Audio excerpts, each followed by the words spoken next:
Hello, everyone. I'm waiting for Dr. RuTh. I'm going to message her. I don't know what's happening.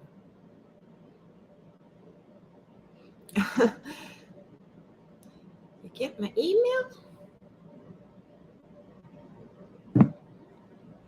So, here she comes. Yay. All right. Hello. Hi. Oh, I got scared for a second. I sent you a message on Instagram. It literally came through as I appeared on the screen. Here, let me turn this up so I can hear you. I have my air on. It's hot, man. Hey, Davey and Miss Rockstar. Yay. So, before we start talking about the stuff, I've been like creeping on, well, not just creeping, because I am participating in some avoidant attachment Facebook group. And Hi, Karen. Can you hear? Yeah. Okay. And so, first of all, I can't tell the difference, between NPD behaviors and avoidant behaviors. Because when I'm reading all this bullshit, I'm just like, okay, yeah, I do all that stuff too. Some of it looks super toxic. Like, I know what the fuck these people are doing, and then everybody is enabling a lot of people are enabling the behaviors, not the moderators and the admin team. They're trying to get the anxious attachments to get their fucking healing on and stuff. But a lot of them are fucking making excuses. It's like, oh, we had this, wonderful relationship for so long, and now they're pulling away. And they're like for a week without texting or, talking on the telephone. And they're like, oh, that's just what they fucking do. I'm like, what? No, not even I do that. Not even I do that in a relationship. I'm like, what the fuck is going on? and one chick was saying that her dude had a dating app open on his phone, and she made excuses for that. And then he also said that he doesn't want to be a boyfriend, and she's making excuses for that. And I'm like, what the fuck is wrong with you people? So I'm assuming that you would probably have some good answers for that, like from that mindset. Because to me, it's like, you have a dating app open. You're obviously not trying to hide it. You do want me to see it because that's a push, a get the fuck out of my life. And I'm gone. You can't make an excuse for that. You know what? I just think everyone is so quick to label things without understanding them. Because that behavior could be a sign of an avoidant attachment, someone who doesn't want to commit. Could also be a sign of someone who's just not into you. Well, no shit. Right? But I mean, well, even not wanting to commit, you don't want a commitment. So if the anxious attachment person does want a commitment, it's not jiving. So you got to go.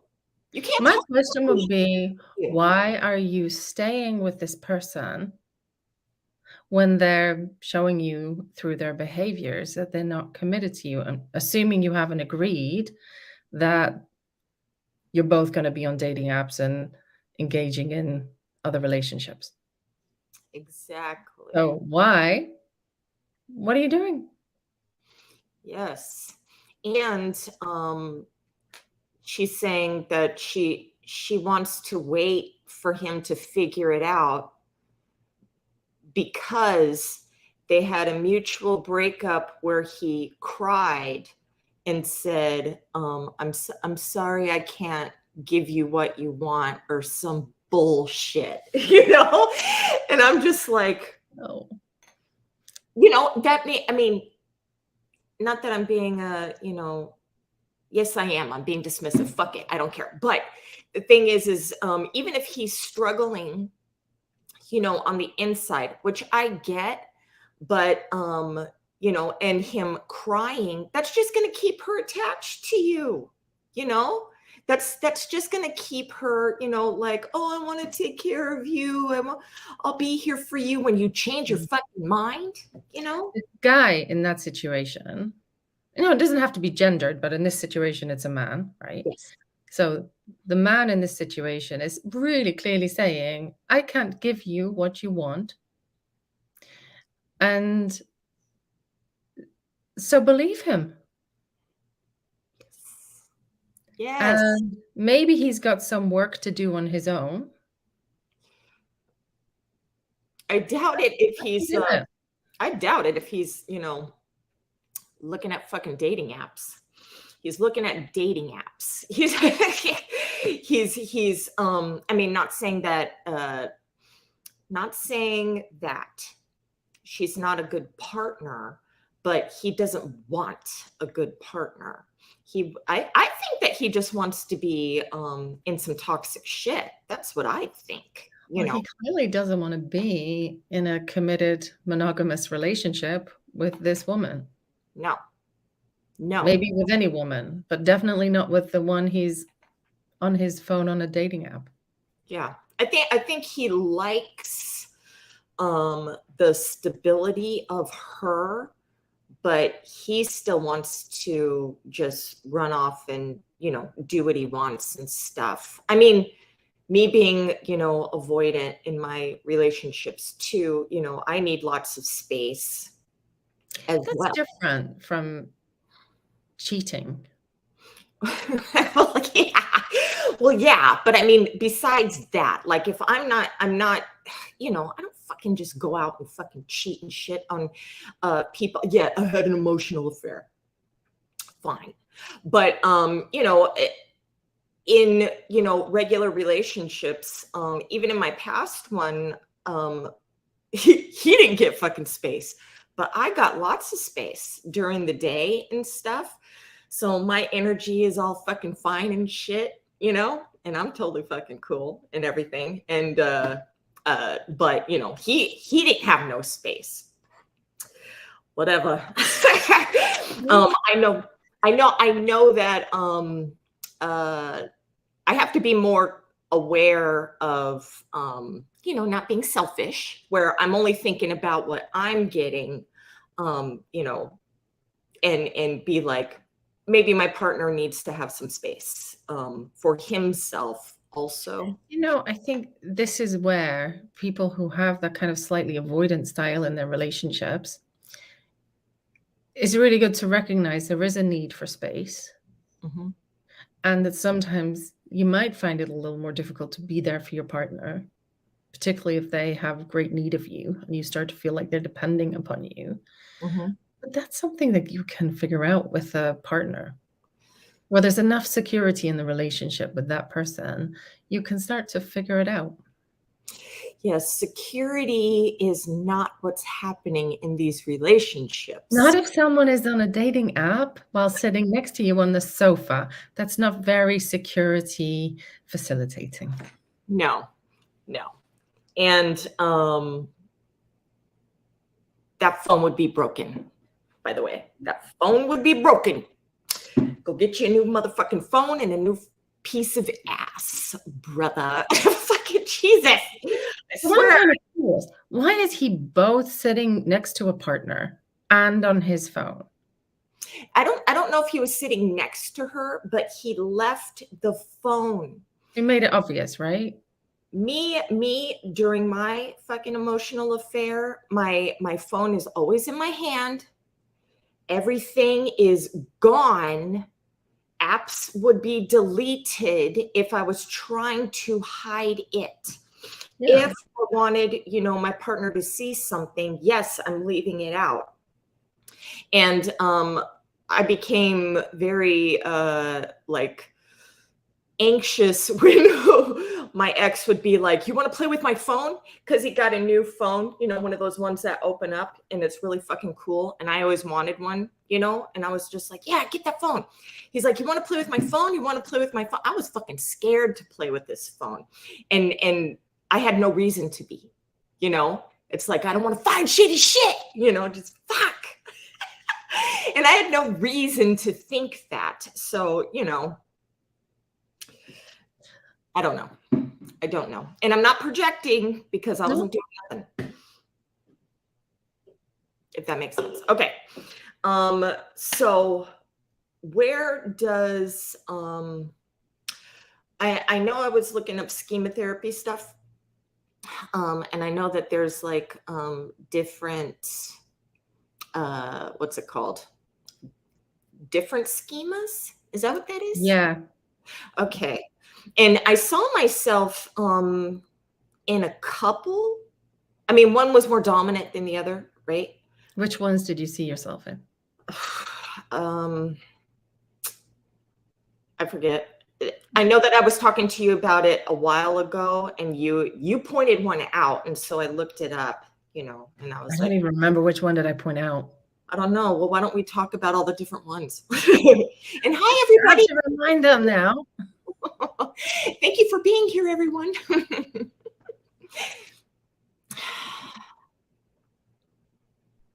you want me to talk about them? Yes, please. I think, you know, so there's several. Let me go through the main ones. I have to try to remember. One is emotional deprivation.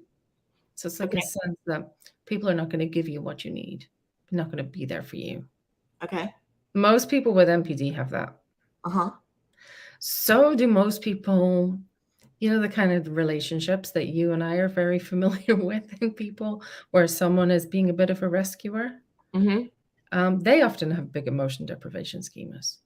That's why they're rescuing so much. It's like, I've got to earn this person's love and affection. I can't just expect it to be there. So I'm going to work really, really hard to try to get them to love me. That's one way that schema can play out. So that's one. You could have an abandonment schema. I'm struggling to remember them off the top of my head. Shall I look them up? Yes. Let me look them up so I don't say the wrong thing and get into trouble. You don't know what you're talking about.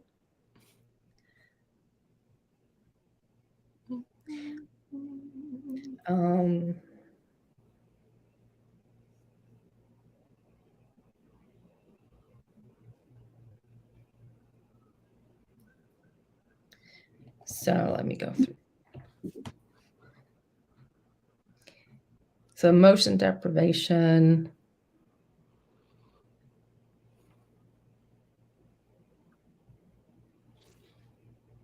Abandonment. It's kind of what it says on the tin. Emotional deprivation. What's the difference between that and abandonment? So emotion deprivation is more, people probably won't abandon me, but it's more about they won't meet my emotional needs. So they might physically be there, but I don't expect them to tune into me. I don't expect them to be interested in being warm or caring or nurturing towards me. So like there's questionnaires. I've actually got the questionnaire in front of me. It's things like, so emotional deprivation is things like I haven't gotten love and attention. I haven't had someone to depend on for advice and support. I haven't had someone to nurture me or care deeply about things that happen to me. I haven't had someone who wants to get close to me and spend a lot of time with me. I haven't felt special to someone. Okay, so if that's the root issue or root cause of a lot of people with NPD, right? Emotional deprivation. And then that comes out in the toxic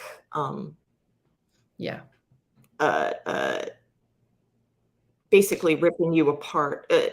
Yeah, I think it's like in NPD, I mean, and these are kind of, I mean, it's not always this straightforward. So it can present in different ways and there can be different sort of variations and flavors of it. And it's far more important to understand the individual person than to say, this is what the narcissist does.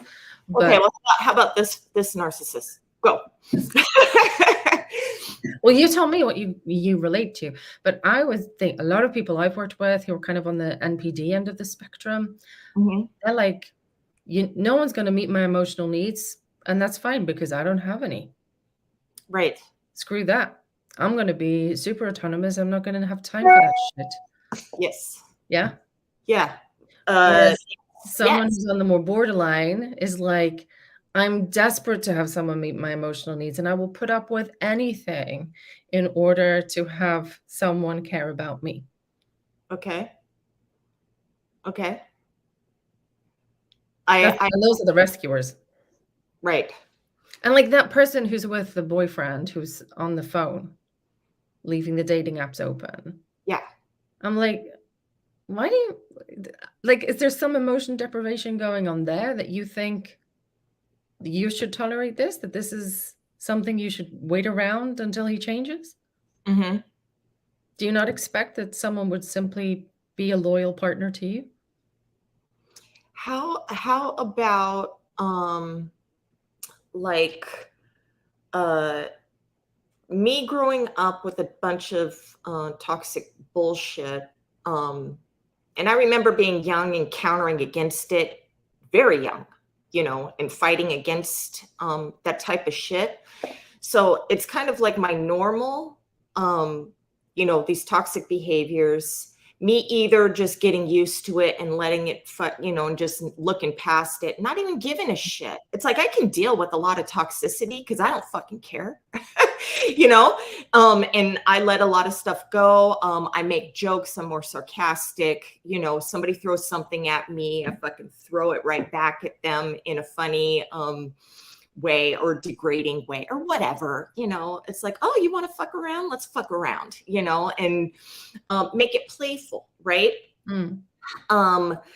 So that's why, like, for me, when I'm in a relationship with somebody who shows red flags and stuff, it's not that I'm ignoring them. I'm like, yeah, somebody who's going to put up with my shit back and forth, right? Instead of like somebody who would see or dismiss the red flags because they really want that partner, that's the difference. I see that as like a mode. Yeah. So you have your schemas that are like your beliefs, and they're more than beliefs. They're kind of real, visceral, emotional assumptions that you make about the world. Yeah. And if you have that visceral assumption that people are not going to be there for me to meet my needs, you may have different modes to cope with that. So you could have a very shut down, avoidant, detached mode. I'm not going to have needs. I'm not going to get close to anyone. I'm just going to avoid relationships and avoid closeness and avoid intimacy. That's the more avoidant personality disorder. Yeah. Well, what sucks is, but someone with NPD could have a bit of that too. Well, yeah, because in the beginning of the relationship, of course, it's like, oh, exciting and stuff. And then it's almost like everything turns down, and I'm totally comfortable in like the dead zone, right? But this last relationship, because I was trying to work on my stuff, I was paying attention to the natural feeling of that decline, that it was making me very anxious because I'm like, what do I fucking do? What do I do now? It's like, I don't want to disconnect. I don't want to shut off. What the fuck am I doing? The whole thing was, me just trying to fucking wing it. And then if I feel like I'm fucking up in some way, then, all the self, fuck, I'm fucking up, and I'm not, it almost takes me away from concentrating on anything healthy with my partner because I'm all self-focused, right? That's a different mode, and it's a different schema, in my opinion. Okay, but I don't want to psychoanalyze you, Sarah, because that's not fair, right? I want you to. I want to fucking know. or think one, saying you're not gonna.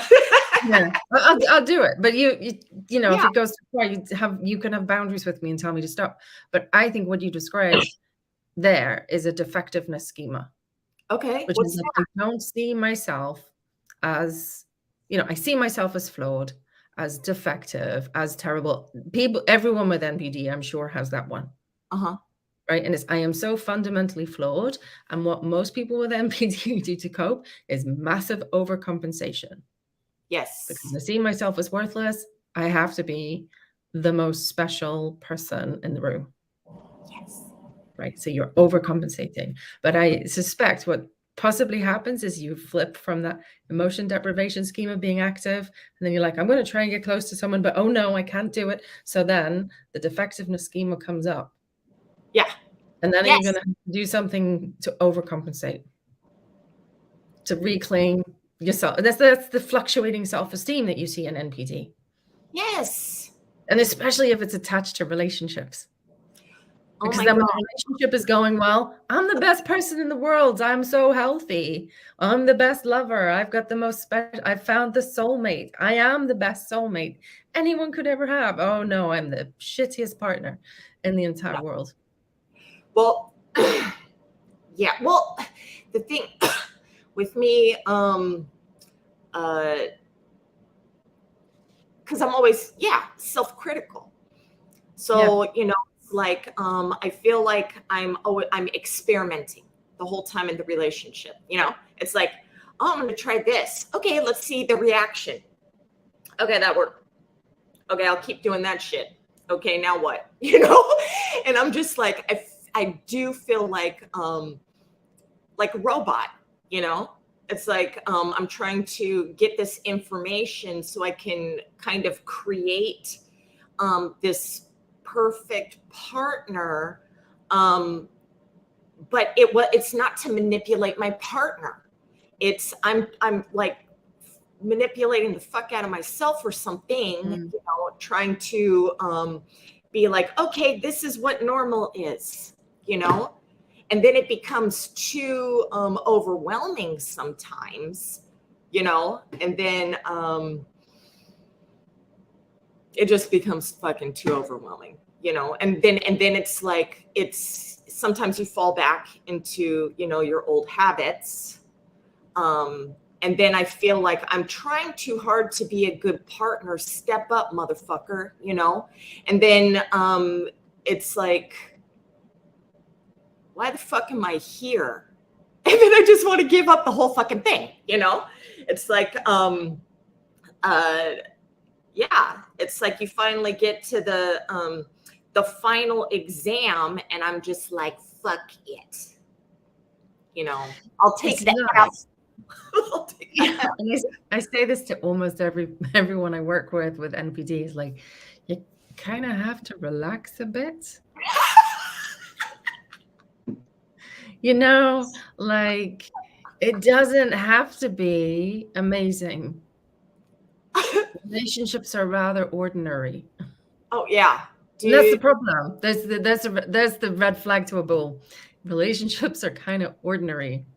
Yes. Well, one thing is that's I'm cool with is being introverted. So I don't need a lot of physical stimuli, where I have to go out into the world and do shit and travel or fucking parties and other fucking meat sacks, around all the time. I don't need that.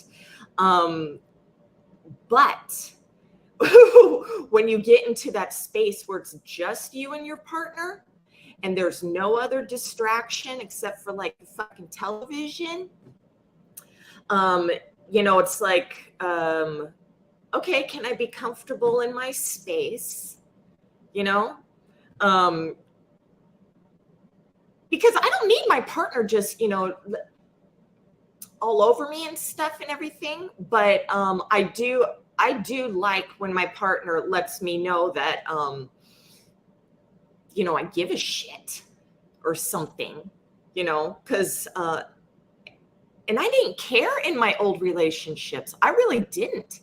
It's like, I didn't give a shit if, I didn't have to be told constantly or anything that, you know, I love you, I love you, I love you, you know. Does that change? Do you think you've changed modes? Because you could think about that as like, that's emotion deprivation, and you've kind of shifted from a more avoidant mode into a more, maybe slightly more vulnerable mode where you actually want the reassurance, but not too much. Well, because I never tapped into, I call it like a box or chamber where I kept all my feelings, right? Yeah. Any vulnerable feelings. And I keep everybody away from that box. And I wanted to tap into that. You know, I wanted to feel safe enough to, I fucking hate it. I hate opening that box. I hate touching the shit in there. It makes me feel unsafe.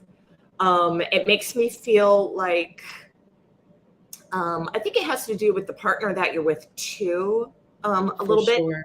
Yeah, because if I'm going to show any vulnerability and I'm with a partner that sees vulnerability as a weakness in himself and in me, that if I show any care or, you know, want to get close, which was never my normal, and I'm trying to do these things and I feel that this is good, you know, and you know, and then they're doing the fucking shitty ass pushy thing, and then my old self is like, I have to destroy the threat. You think that I'm a weak fuck, so I'm gonna prove to you I'm not, and then my old shit comes back up.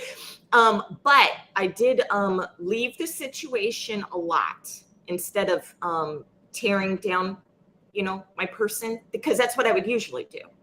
It's like you think I'm nothing, and then, you know, then the fucking force field goes up and the, you know, the light sword comes out, and then I'm gonna fucking, you know, cut your fucking feelings off. That's different. In schema terms, it's a different mode. Right? That's like an angry protector mode. I'm going to protect my vulnerability from you seeing any of it by fighting you. Yes. Let me come out fighting. So basically I'm a milkshake schema, and it shifts. Is that real? Yeah, It can shift? Okay. You know, I think what really helps, and it's so interesting doing this with couples, is that when people can actually start to articulate what's going on for them, and they can start to maybe be a little clearer about what they actually want from their partner, that can be so helpful. Oh, fuck. Yeah. Especially if they can both do it. Right. Yes. You know, and then it looks like I'm feeling a little anxious and I just want some reassurance. Can we sit together for a little bit? And the partner also knowing a little bit means a little bit. It doesn't mean, especially if they've got an avoidance style, it doesn't mean they've got to sit and hold this person for hours on end while they cry. You know, and also it's then like, okay, you know what? Particularly if you have a slightly avoidant partner, probably good for them and you to be like, okay, now you go have some alone time. Go do the things you want to do. Have the space. When I was married, he was very, in the end, not even in the end, I remember bitching about him fucking forever. That, you know, he always wants attention. And in the end, though, he would like write notes. He was very scared to talk to me, because, you know, I'm pretty abrasive. And he would write me notes saying, I'm giving you space, but let me know when you want to spend time with me. And for me, it felt like he was shaming me for not wanting to spend time with him. That's where my mind went. Even if it was just, you know, just let me know when we can spend some time together, you know? And I'm just like, I don't want to fucking spend time with you. I mean, I think, I mean, probably at that point, I mean, you know, we got a divorce soon after and stuff. But I mean, I've always been like, especially when the kids were gone. I don't know if you deal with any of couples like this. When you have children and you have a daughter, I got the gender right. That you know, it's a buffer in between your relationship. So when you have kids, you're actually supposed to make time for your partner, right? So you can keep that intimacy connection, right? Okay. When you have when you have kids, you know, you have to actually schedule time because you're not in each other's face all the time. And I loved that. I loved having the buffer of kids. I loved when I went to work the opposite of my partner, because then we never saw each other except for little bits of time. And those little bits of time together was enough for me, you know? Yeah, that was fucking great. You know? But space, Sarah. I mean, it was fucking good. But because I know that that's not healthy, so me trying to change that, I mean, it's stressful. It's very stressful. You can think about it. Don't think about it as like healthy or unhealthy. Think about it as there's like a continuum. And maybe there's a bit of, for you, a bit of avoidance of emotional intimacy and emotional needs. Mhm. But you can begin to move along the continuum.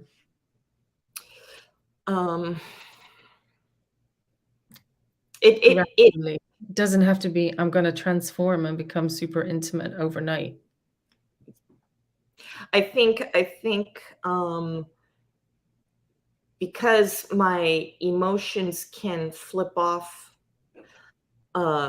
so quickly, you know, if I feel you know, triggered in any way, no matter how, you know, what it is. Yeah, you know, you have like all these triggers going on, right? The file of everything that's gonna, you know, trigger you, right? Anyways, so you fucking find one or whatever, and then it's like doors shut, man. And I remember trying to really keep those doors open in the beginning of the relationship, you know, and I was trying very hard to not let those bitches slam. Does this ever happen too? Like, I feel like because I'm not going with my normal reactions, because I'm trying to fight against my normal reactions, I feel like I'm gaslighting myself. Because it's like, you're not going with your intuition. You're not going with, you know, your automatic shitty behavior. Gaslighting yourself. Like I'm talking myself out of behaving in a certain way because I think they deserve it.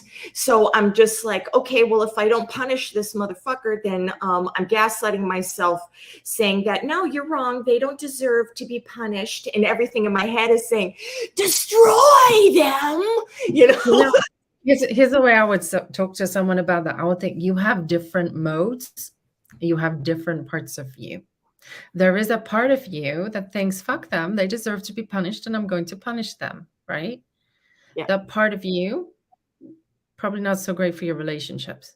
No. But they probably serve a function. They're probably doing something to try to protect you. They probably, you know, and kind of get to know that part of you and look at its pros and cons. Look at how it served you. Look at maybe times in your life when you needed it and that was the best way to be. And does it serve you now? And then think, are there other modes available to you? And what are they saying? What's your more vulnerable mode saying? It's probably the one that you're the most shut off from. And Yes, then my you want to develop a healthier, grown-up mode that's able to kind of weigh up the pros and cons, and think about the situation you're in, and act in a way that serves your best interests and I your know. relationship. And that may also involve actually saying, I'm angry with you right now because. Yeah. So it doesn't have to be like, I'm going to deny that some things have happened that have pissed me off.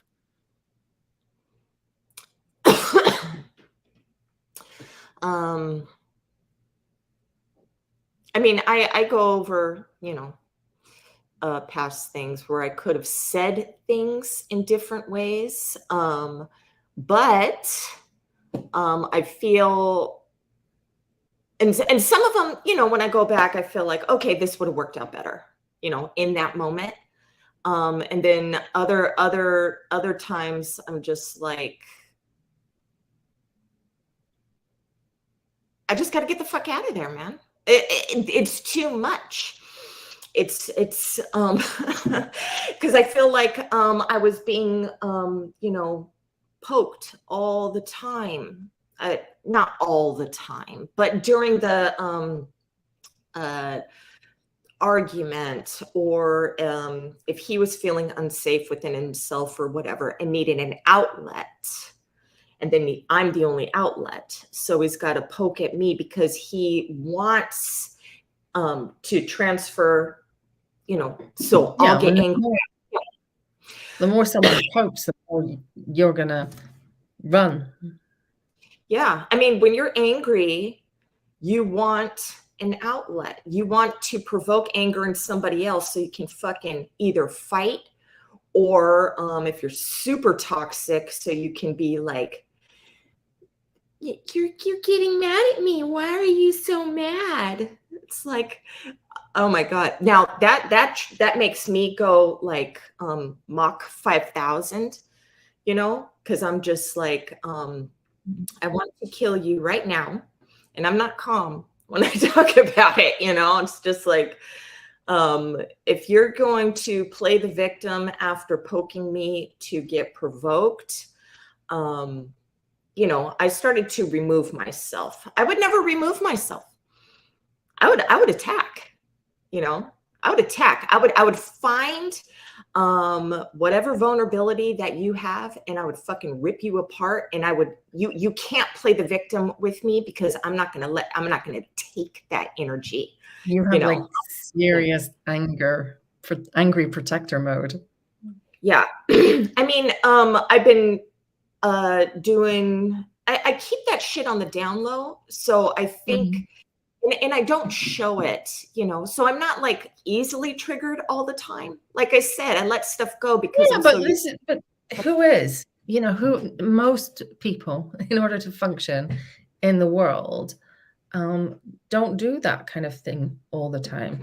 But your closest, most intimate relationships are where that kind of stuff's going to come out, because that's where you're going to be triggered all the big emotions. Yes. You probably don't expect the people you work with to be emotionally available to you.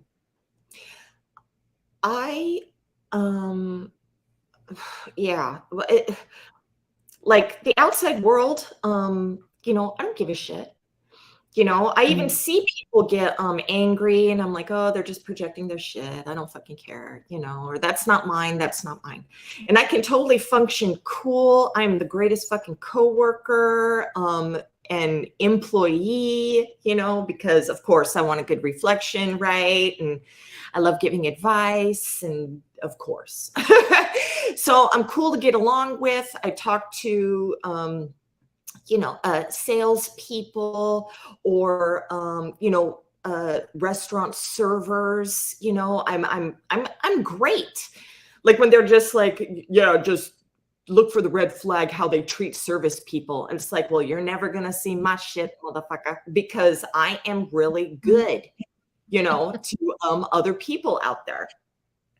So it's just you know, my very intimate partners. Yeah.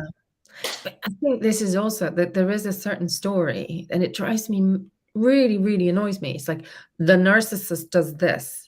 And why is the narcissist different with other people than they are in their close relationships? Oh, it's because they're deliberately targeting you. And I'm like, no, I think it's actually more that they're triggered in that close relationship. Yes. They can't get away from you.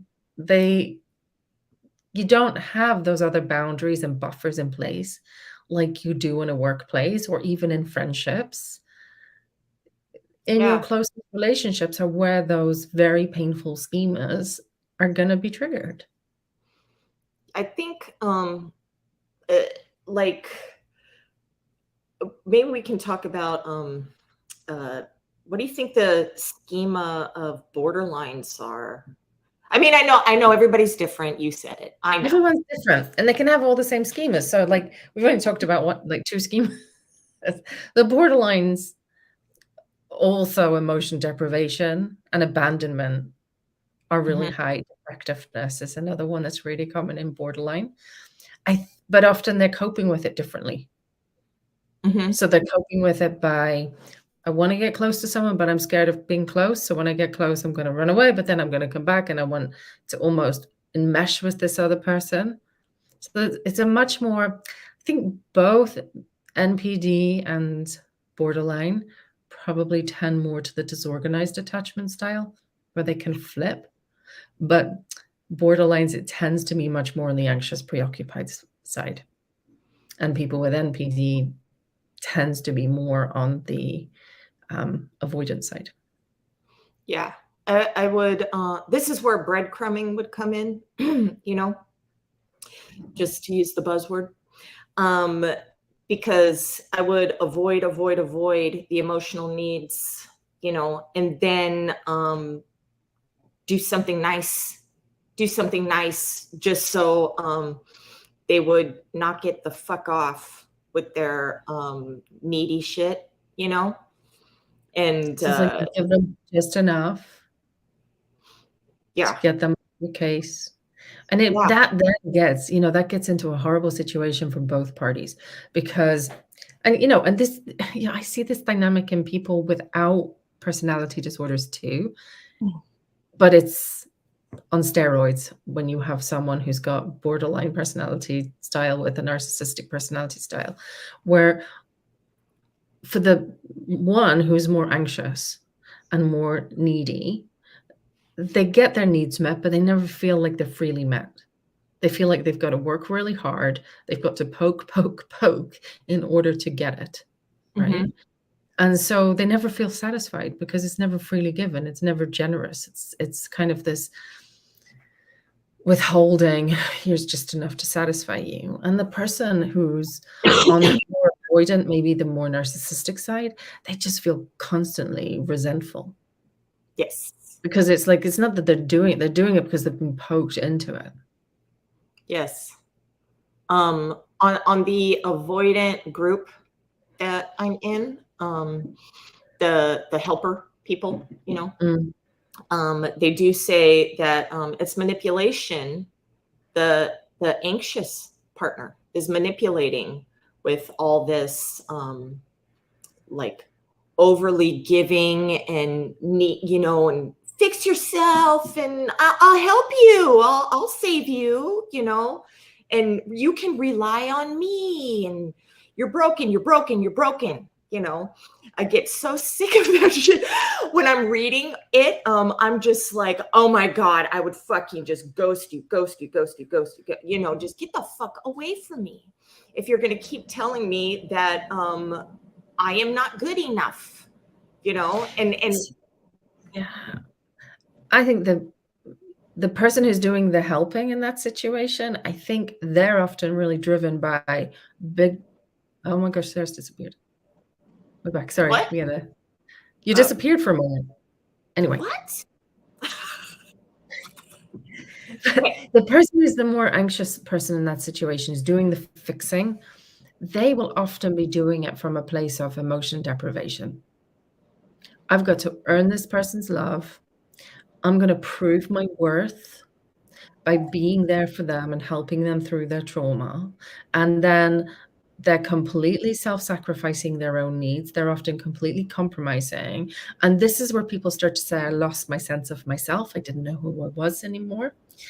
And for the person who's being helped, I mean, let's be honest, icky. It's patronizing. Who wants Yes. a partner to be their helper? Mm-hmm. You know, yeah, if it's reciprocal and you helping each other out, and you know, it comes from a free and generous place, but not if it's someone's acting as your savior.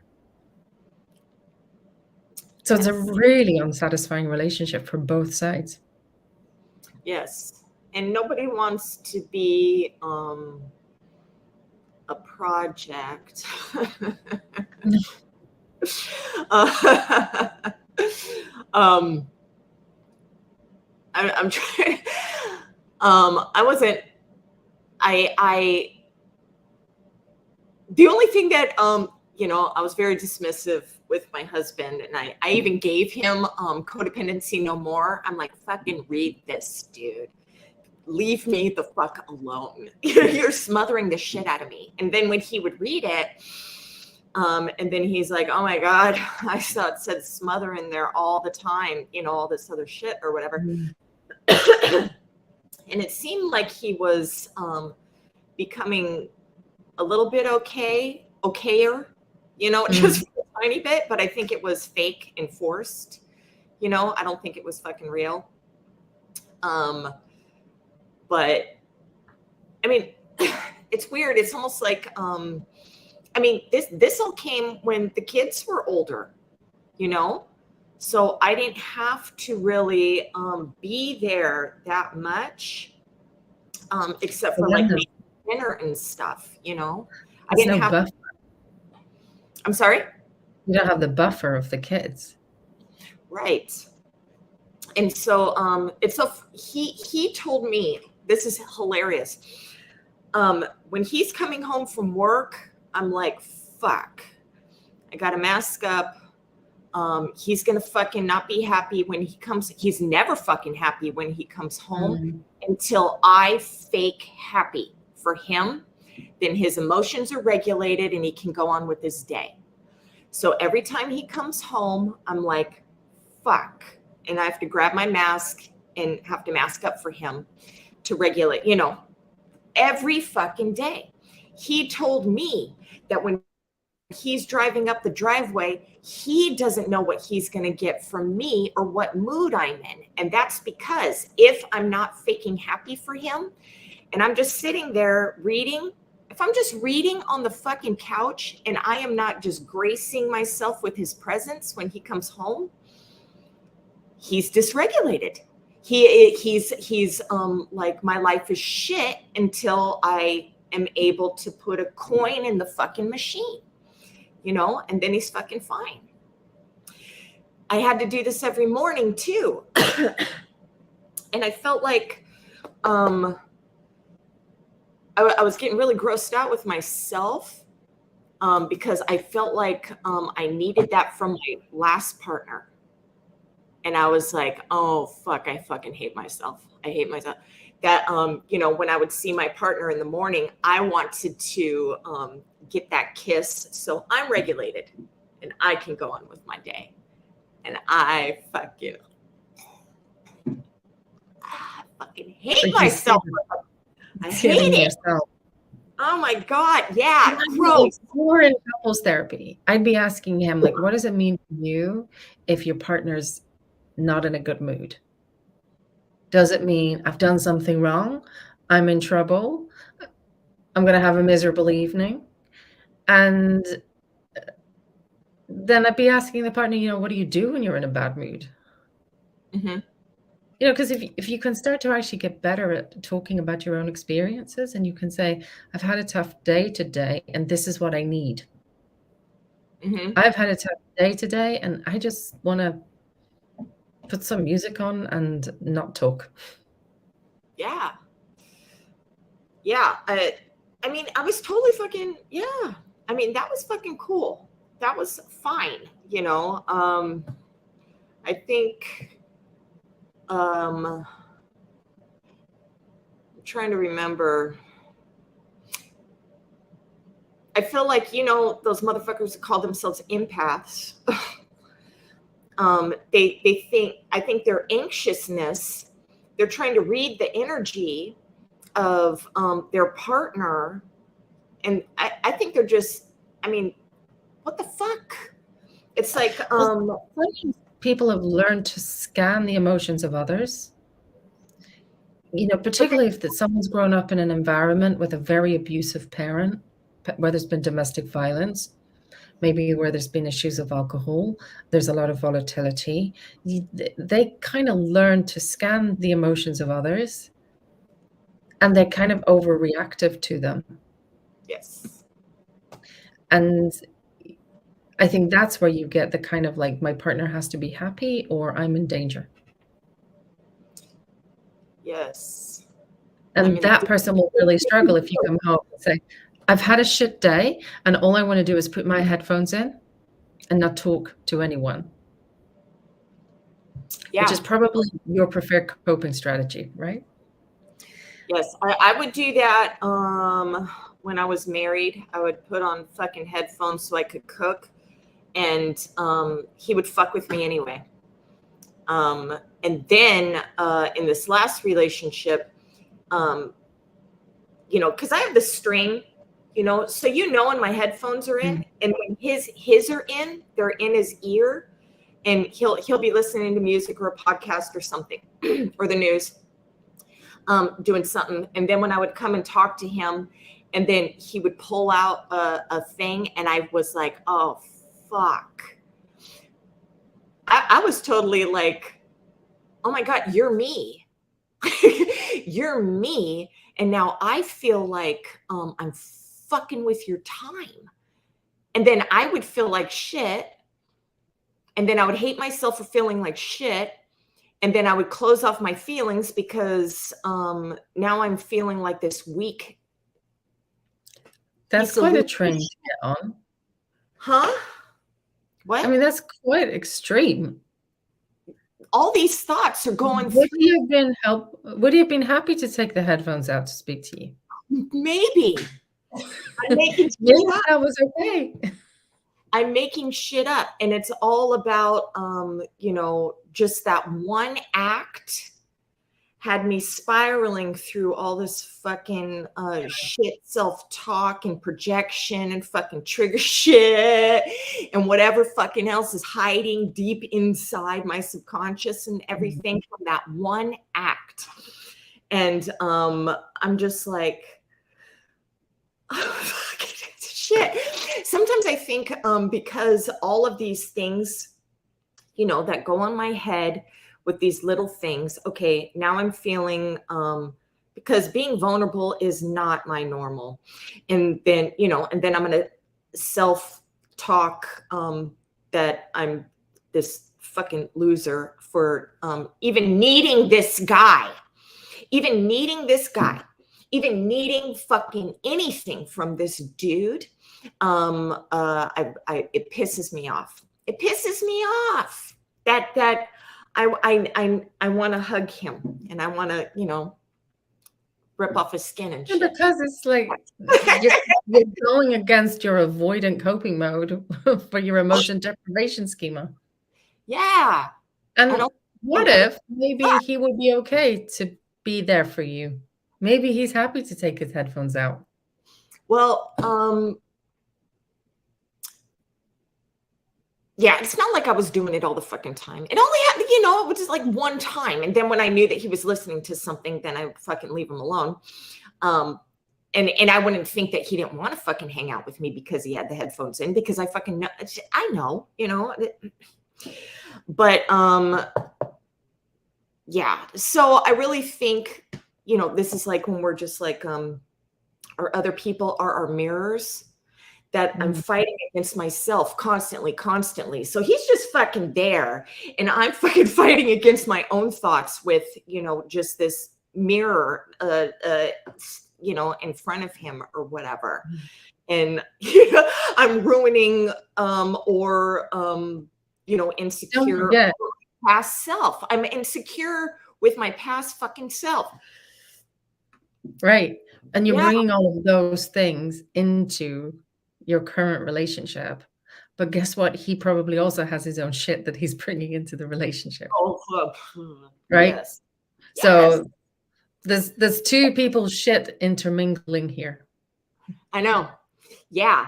And that's why it's like, let's just get drunk. Fuck it. You know, as that's the buffer, you know, let's just fucking get shit faced. Let's just do something mindless. Or you know, we'll play games and stuff like that. Or whatever. But I think that over time, you know, because when you start to spend, you know, when you're the relationship, you know, over time, everything, all this crazy shit is going in each of our heads and stuff. So you're sitting in silence, but you're not relaxing really into the relationship and stuff. So sometimes I would ask him, you know, can I give you a massage? Because I felt like I could go into a meditative state, you know, when I'm like doing my, you know, routine, because I would have a routine, you know, and then I knew because his body hurts a lot and stuff that he would enjoy it too. And so we can both just kind of relax, you know, because I'm not. Yeah, because I'm not one that needs a massage or anything, or needs my feet rubbed and everything. And he always wanted to reciprocate like feet rubbing. And I'm like, no, I'm not a feet rubber person, but he is. But I didn't know what I wanted in the relationship. So he couldn't give me anything in return because, you know, I don't know what I want. So I don't ask for shit. Problem of receiving. Yes, I have a problem with receiving. Yes. Yeah. But yeah, so I was just like, and you know how much I loved his skin. So I'm just like, I just want to touch your skin and coconut oil the fuck out of you. You know, and then we both can enjoy, you know, what we're doing. So I know that some people will do something like that because they want to get something in return, like appreciation, you know, oh, thank you, let me love you harder. It was not like that at all. Nothing like that. It was like, I'm getting something out of it, you know, just even though I was doing the work, you know, it's just like, no, I want to fucking, well, I want to do it. I want to do it, you know? So yeah, so that was one good thing. But yeah, so all the other you know, stuff, switching back and forth, and then, you know, push. Well, see, I usually I don't verbally not that I can remember, because I'm usually reactive to somebody being a sausage to me. So I don't, you know, push you away. I push you away on the inside. Like in my head, it's like, I'm just devalue you fucking suburb, you know, and then my feelings are becoming less and less, you know. And until I get a trigger is when my mouth will shoot off. But, you know, usually it's all kept inside. So, you know, I'm just resting bitch face. It's like, you know, I just have no emotional, nothing. I'm just like this void of a whatever. I'm not even thinking and feeling and nothing. I just shut the fuck off, you know. And then I'm just like, I need a drink so I can feel something, you know, because everything just gets like dead inside. It's like avoidance and it's shutting off, and it's kind of just becoming psychologically detached from someone. Yes. Yeah. And someone who's got an abandonment or emotional deprivation schema will feel that. Yes. And then you play off of each other, and then, you know, you start getting pushed away. You know, yes. So I'm getting pushed, I'm shutting off. And then, he's got to give the final,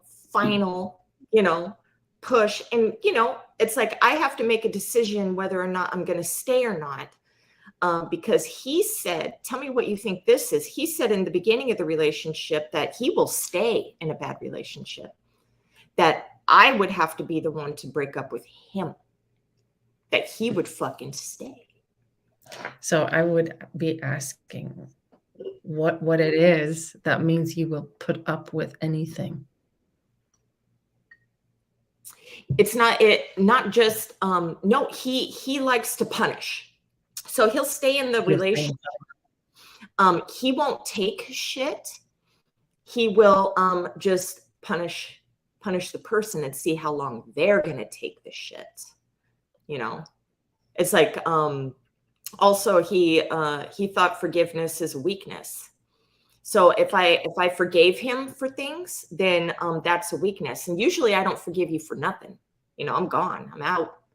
And he kept on saying, yeah, you'll forgive me for everything. You'll forgive me. I'm like, fucking goodbye, dude. What the fuck? That's quite sadistic. Yes. I mean, that's really sadistic. Yes, definitely. And so it's just like, but it's like, I'll put up with a lot of shit because that's what I'm used to. But when it starts to get dark, it's like, well, you want me to match your energy, which I can, but I don't want to. So it's either I'm going to be brought down to that level or I got to go, otherwise I'm going to just ruin my fucking whatever progress I'm trying to fucking make, So I got to fucking go.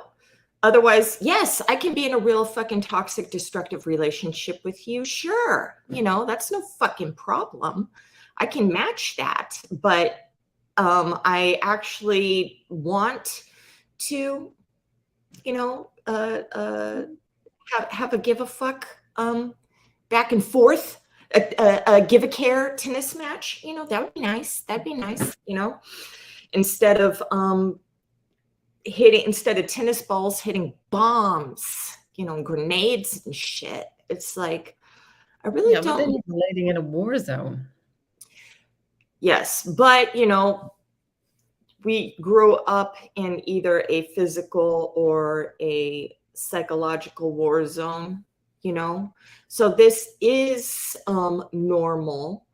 I'm not, it's like even if there was, like little gaslighty things or whatever, it's like, I grew up with a gaslighter. So I'm like, I know what you're fucking doing.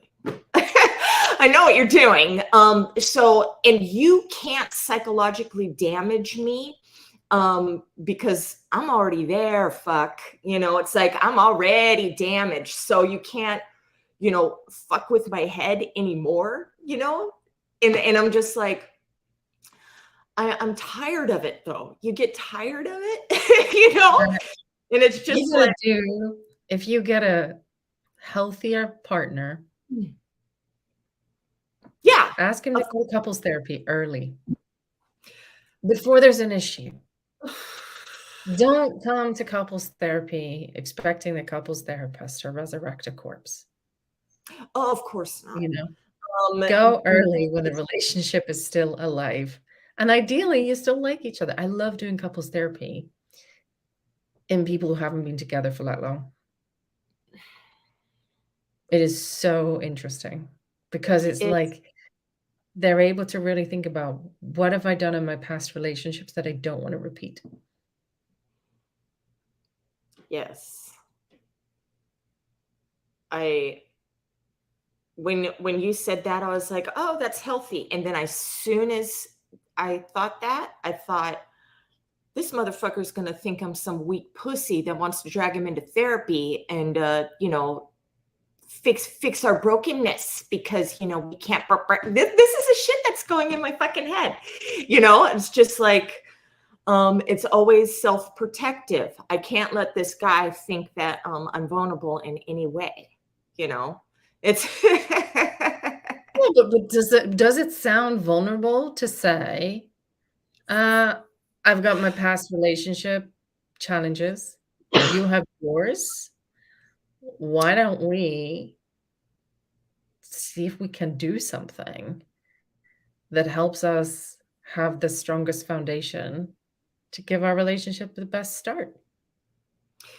My other fear is that if they know who I am, I'm going to get the finger pointed at me all the time by the therapist, you know? By the therapist, then you suck the therapist. They'll be like, oh my God, you're dating a fucking person with narcissistic personality disorder? And That's where you ask someone for a recommendation. Do not just find the local therapist. Okay. Yes. Go get a recommendation from someone.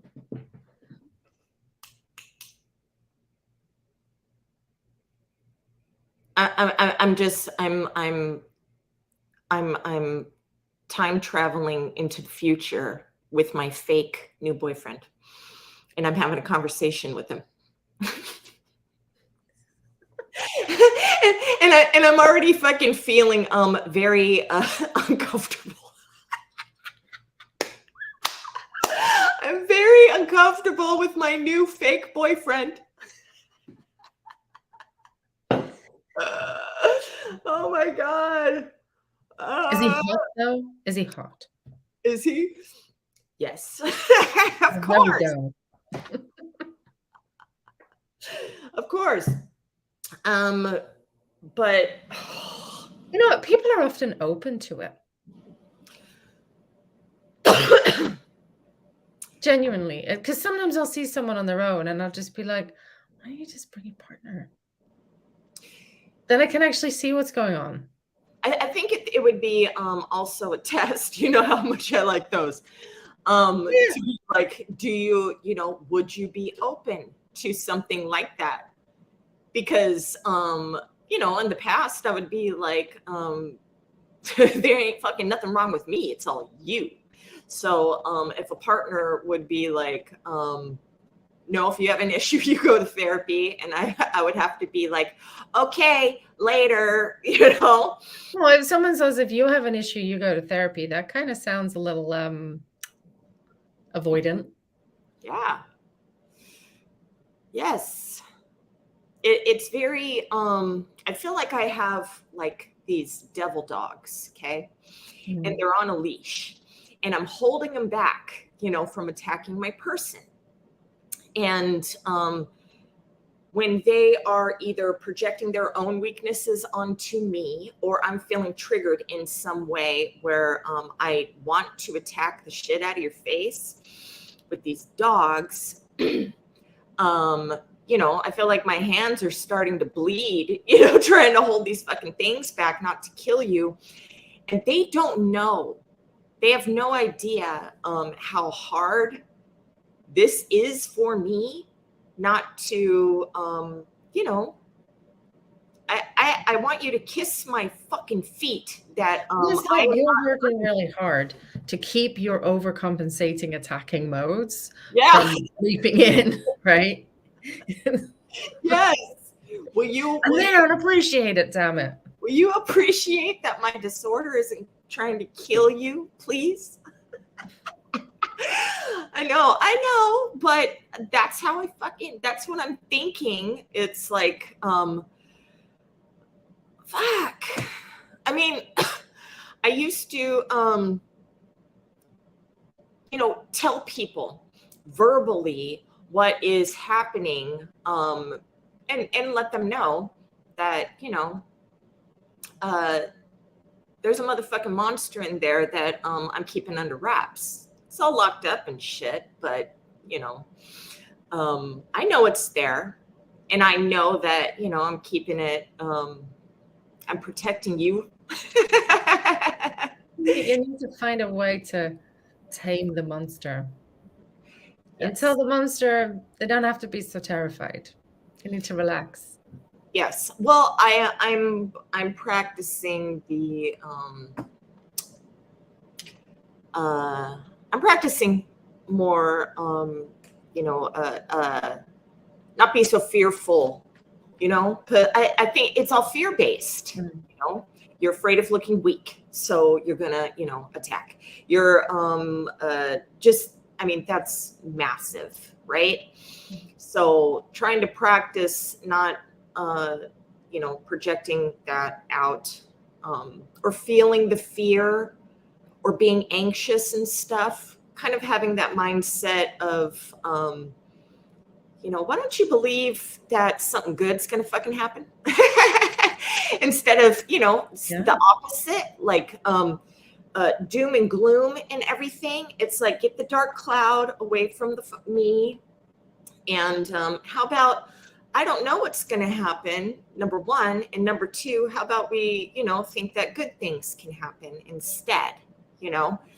And then I stop trying to, you know, project all my fear, anger, anxiety, ugly shit, you know, because I would go out and just be very hateful and on the inside with a smile on the outside, right? But I would be, you know, or envious or jealous of other people's happiness or something, and then compensate by saying you're just jealous of me, you know, type shit, which isn't real, you know.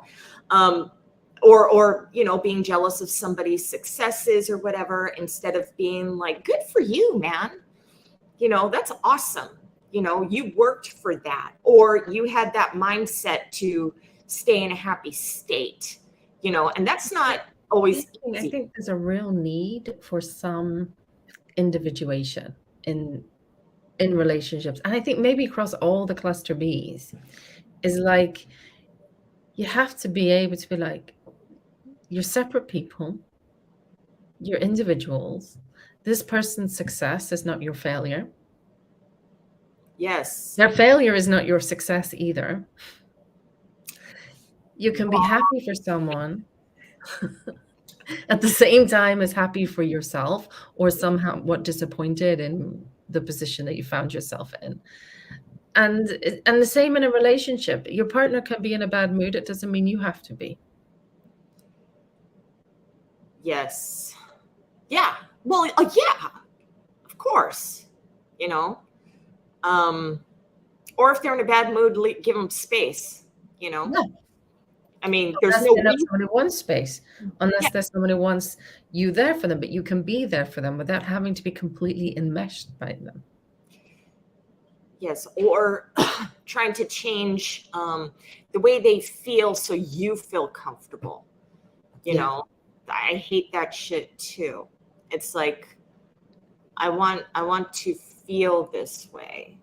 So like when my ex-partner was having low moments, you know, I would just go and be there, you know, or we would scroll music, you know, or just, you know, do just little mindless things or whatever, and just be in the space and not try to fix shit, you know, at all. Yeah. Yeah. So I fucking, you know, I was cool with all that shit. And I wasn't anxious or worried or anything, you know. I felt very comfortable. So it's not like I was on high alert all the goddamn time or anything. But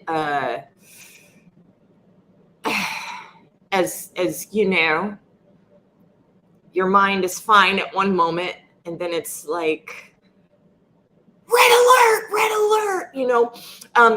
But you know, one thing that I do like about it is when I am in a low mood, I mean, that fucking can switch into an awesome fucking mood, you know, like right away, which is awesome. But now I stopped relying on that switch to do it, because I used to just be like, okay, just wait out this feeling. And I know that my brain is going to fucking change into, you know, like this this grandiose fucking hit, a dopamine or something, you know, coming up.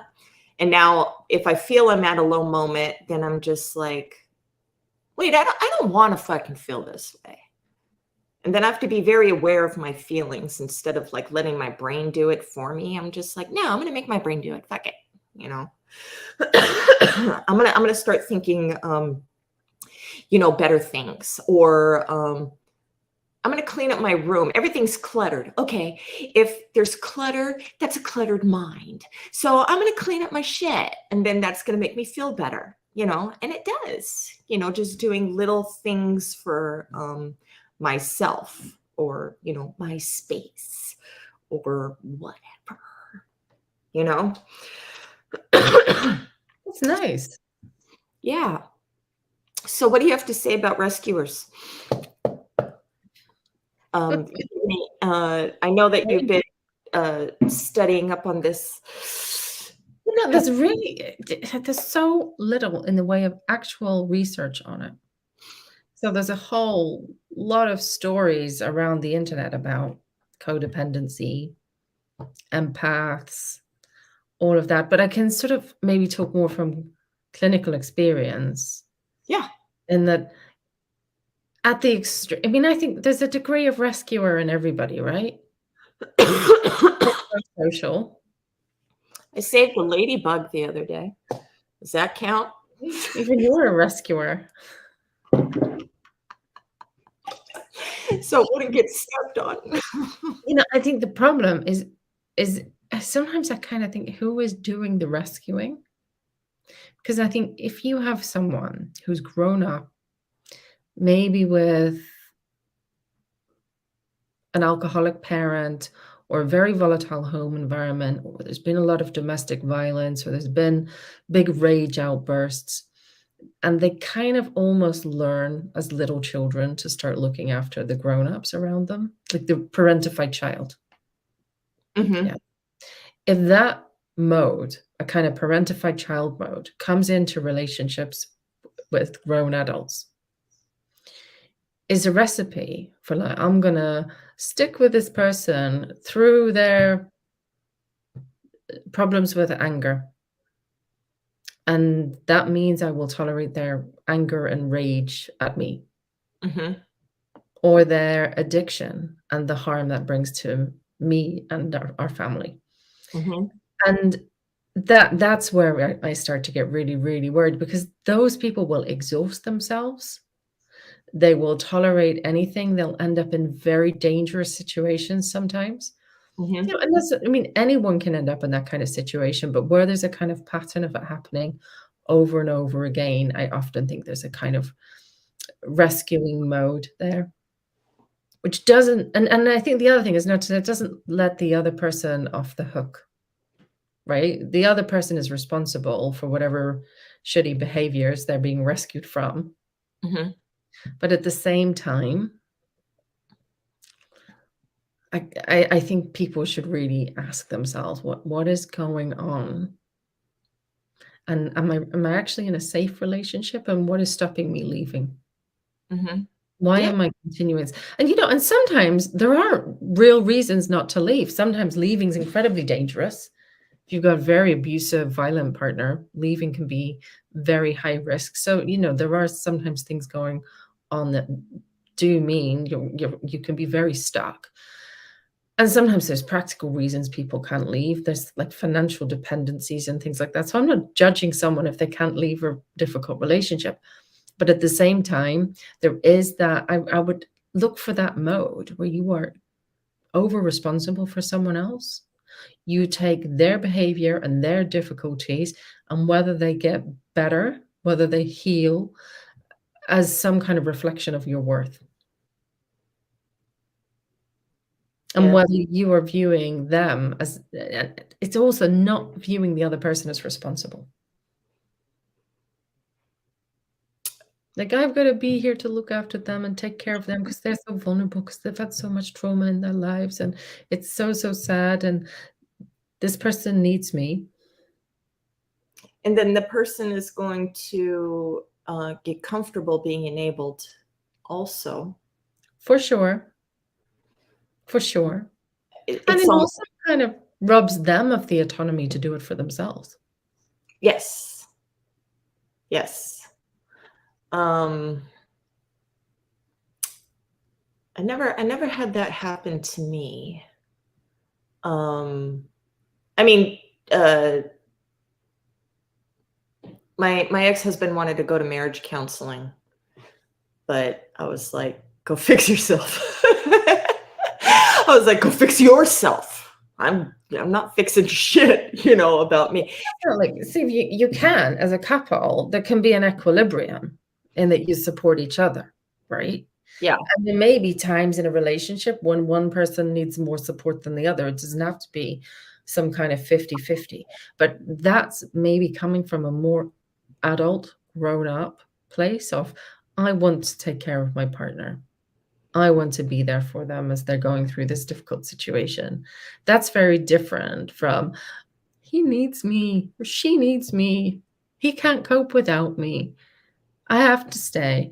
And, and sometimes I have seen horrible situations where actually one partner almost deliberately will threaten the other person. If you leave, I'm going to drink myself to death.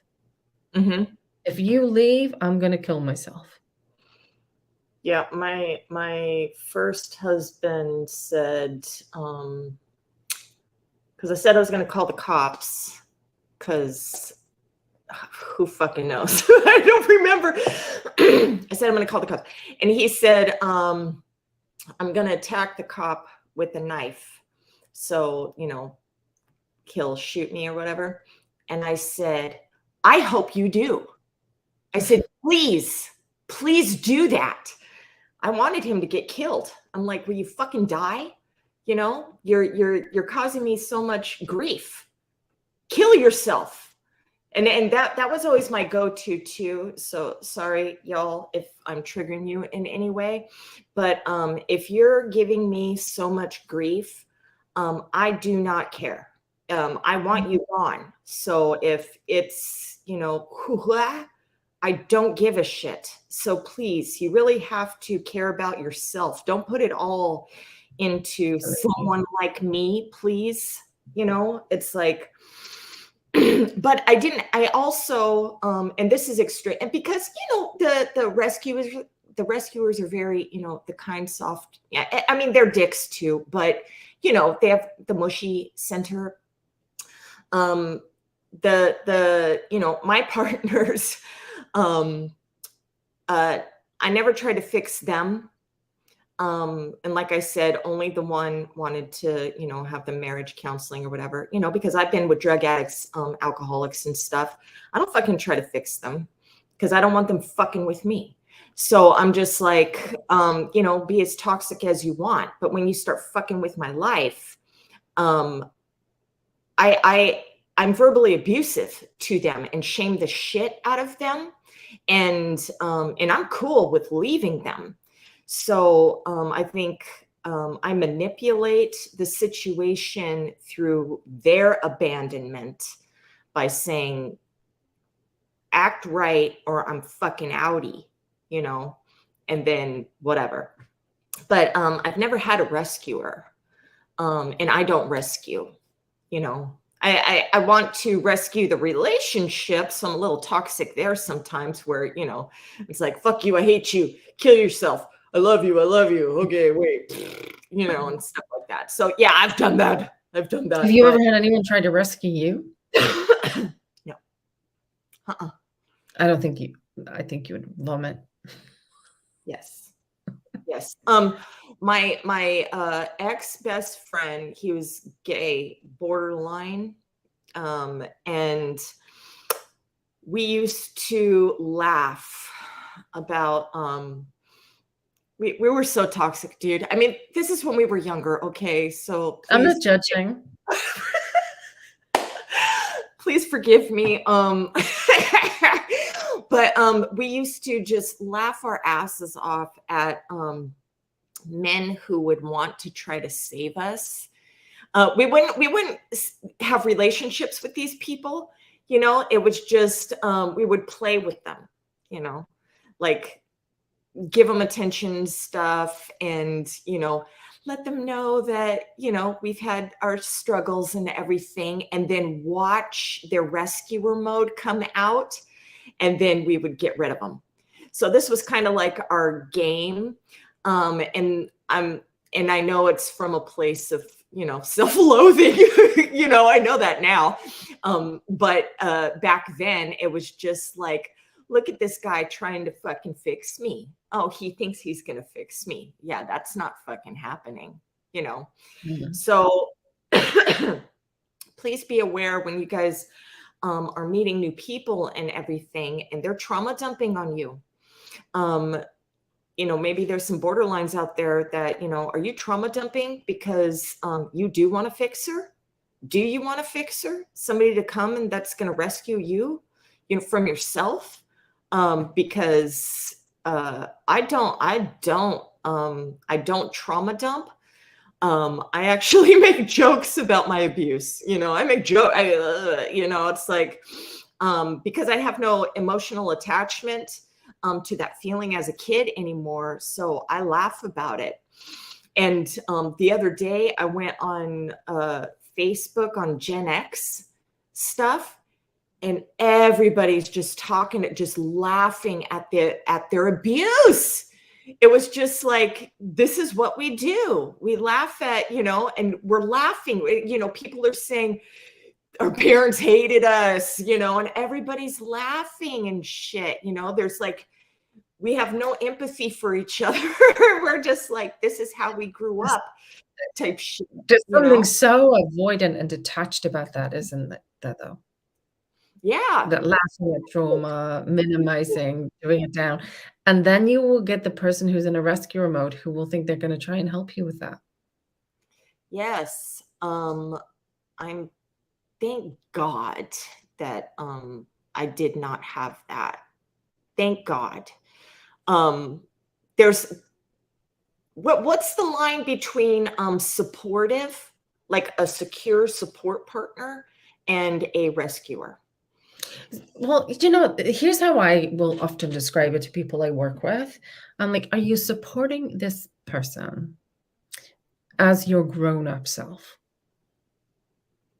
Where you feel this person is someone you genuinely care about, someone who is reciprocal in the way that they relate to you, in as much as they can be. Like, that's not always possible. If you've got like an elderly parent, for example, it may be that you're more giving to them than they can be in return, but it's an appropriate thing. And it's like, are you doing it from your healthy, grown up, I want to and I can? And maybe there's a degree of, I feel I have a responsibility or duty, but it's that healthy, grounded, adult place that isn't doing it from resentment or fear. Like, if I don't do this, I'm going to lose the relationship. And this is the only way I can possibly have someone care about me. And if I am here for this person, I provide them with support, then they're going to, it's also, if you expect them to change, I'm going to love them into healing is very different from you're going through a difficult time and I'd like to support you and make your life easier. You know, like, okay, your friends got COVID and they're stuck at home and they can't leave the house. You get them some groceries, you deliver them some food, whatever. That's like, you know, you're not trying to fix them, you're not trying to cure them, you're just being helpful and kind. Compared to, I'm going to be there and then I'm going to expect this person to change. I mean, the thing I'm most, if I have someone who's got a history of rescuing and they say, I've met a new partner and they really have potential, I'm like, oh, shit. Yes. What do you mean potential? There's a few issues, but I think there's a lot of potential. And I'm like, nope, no. Can you like and love and respect this person as they are today? Not as you hope they might be in a year's time.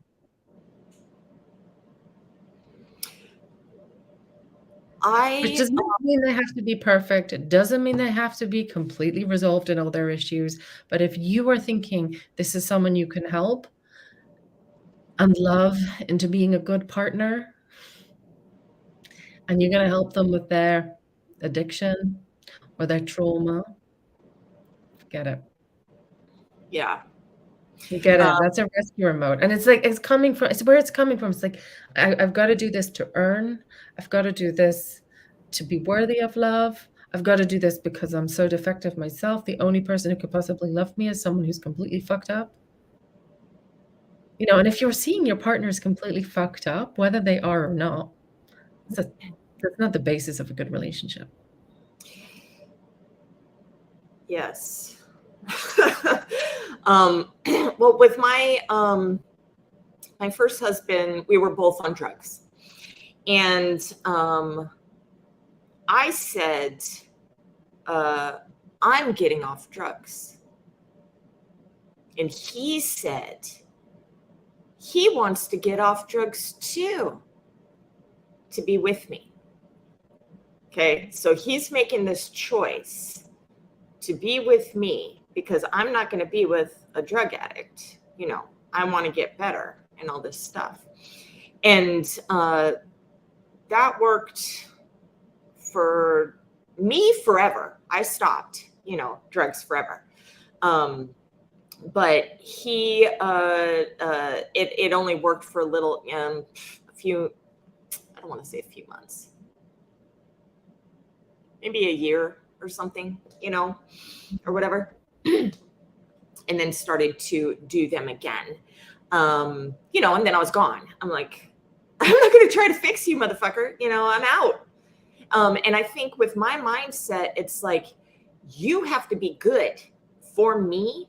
And if you're not, you're discarded. You're nothing, man. You're fucking nothing. You should be working your ass off to be the best for me. And if you're not, you're gone. I think that's where, you know, having low empathy fucking rocks my world, because I don't empathize with your struggle. I don't give a fuck. Fuck you. Bye. You know? Yeah. Then you kind of do the opposite to the rescue. You could end up being quite rejecting of someone who's a good partner who happens to be going through a difficult time. Oh, fuck that guy. He was antisocial. Fuck him. I'm not saying that one in particular. Okay. Well, a future partner. Fuck him. But it is the other thing that kind of people in the avoidance spectrum do, is they meet the new partner and then they start to find the faults.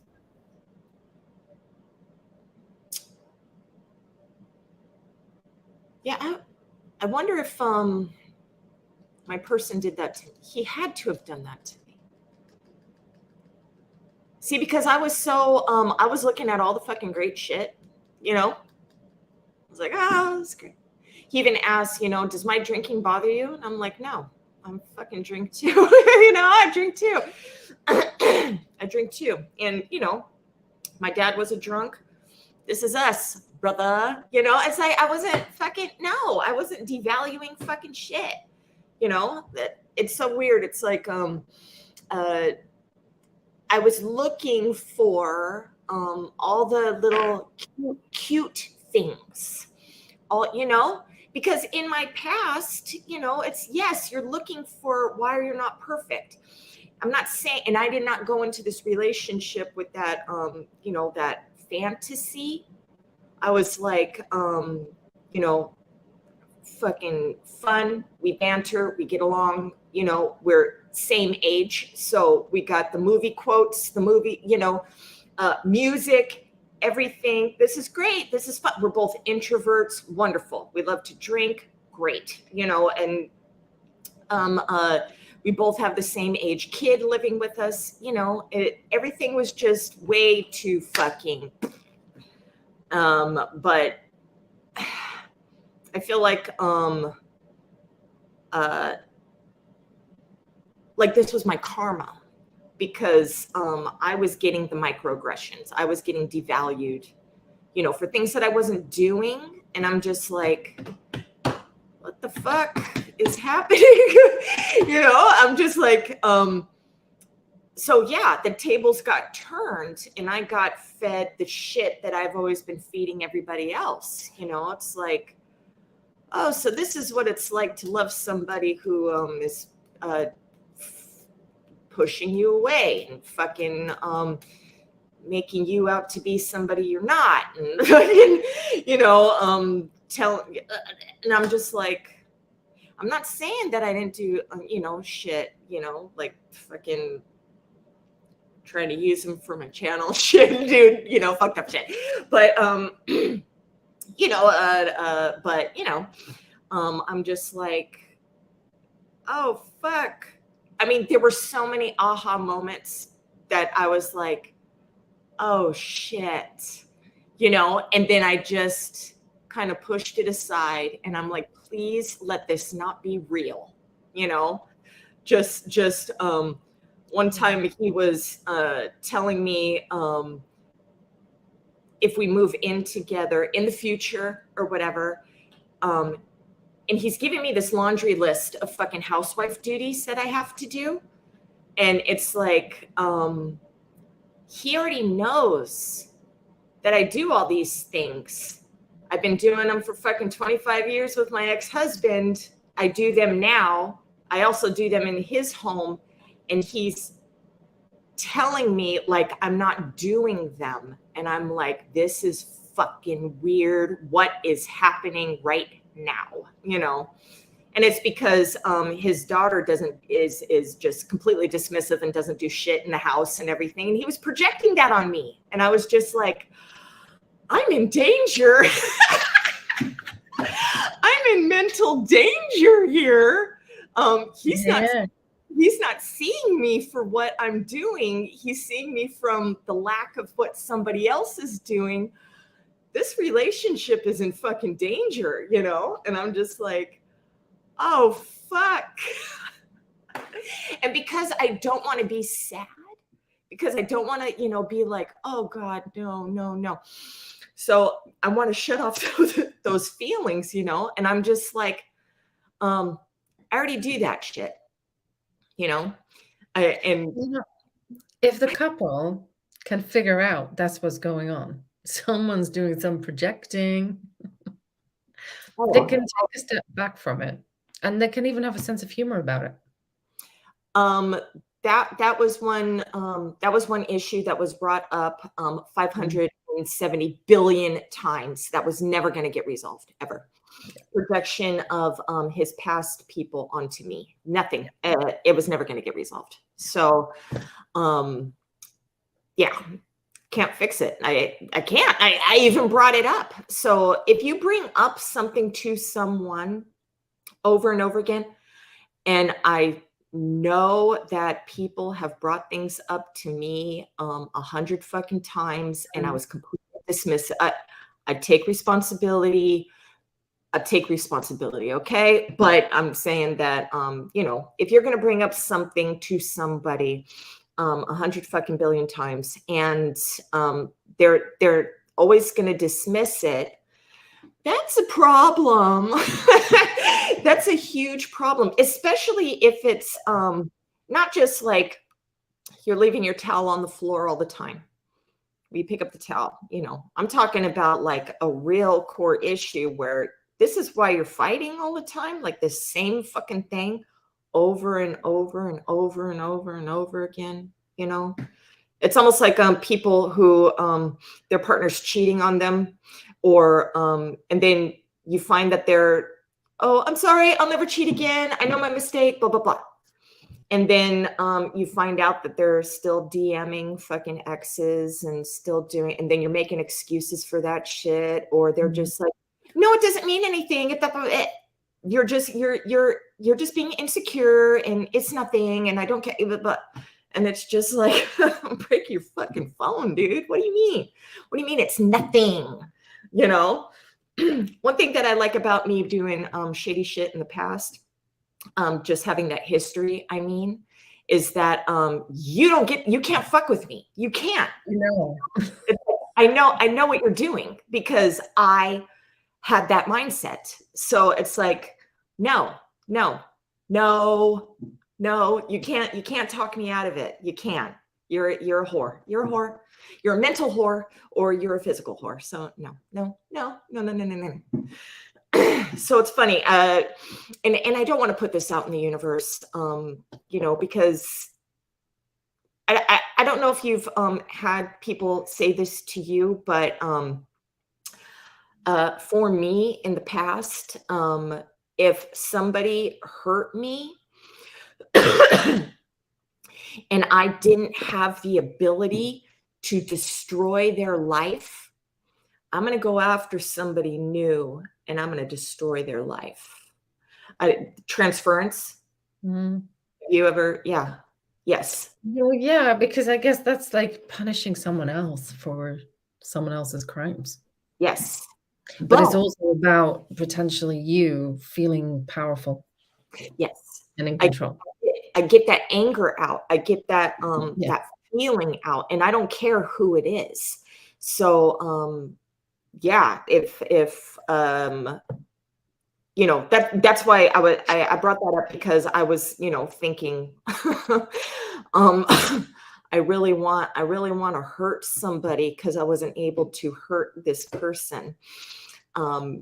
You know, it comes up and I'm just like, no more karmic debt, dude. Hold Just back that dog. it's like, no, don't, you know. Yeah. You know, it's the, you're never going to be able to hurt me again. And even if it's not the past person, you know, you leave them, but you know, a new person, because you're going to be hyper aware of any microaggression or anything. And then you can be hyper vigilant, and then you can start picking up on things that aren't even there. Yes. And because you did let things go with your past person, you're not going to let fucking nothing go now, you know. Yeah. And then you're just going to go on a destroy, just. That's your angry protector destroyer mode getting into a relationship. Destroyer mode. I love that. I am the Death Star. Use whatever words you want. I am a human Death Star, and I blow up planets. I blow up emotional planets. Yeah. So that's what I struggle with, Dr. RuTh. How are you?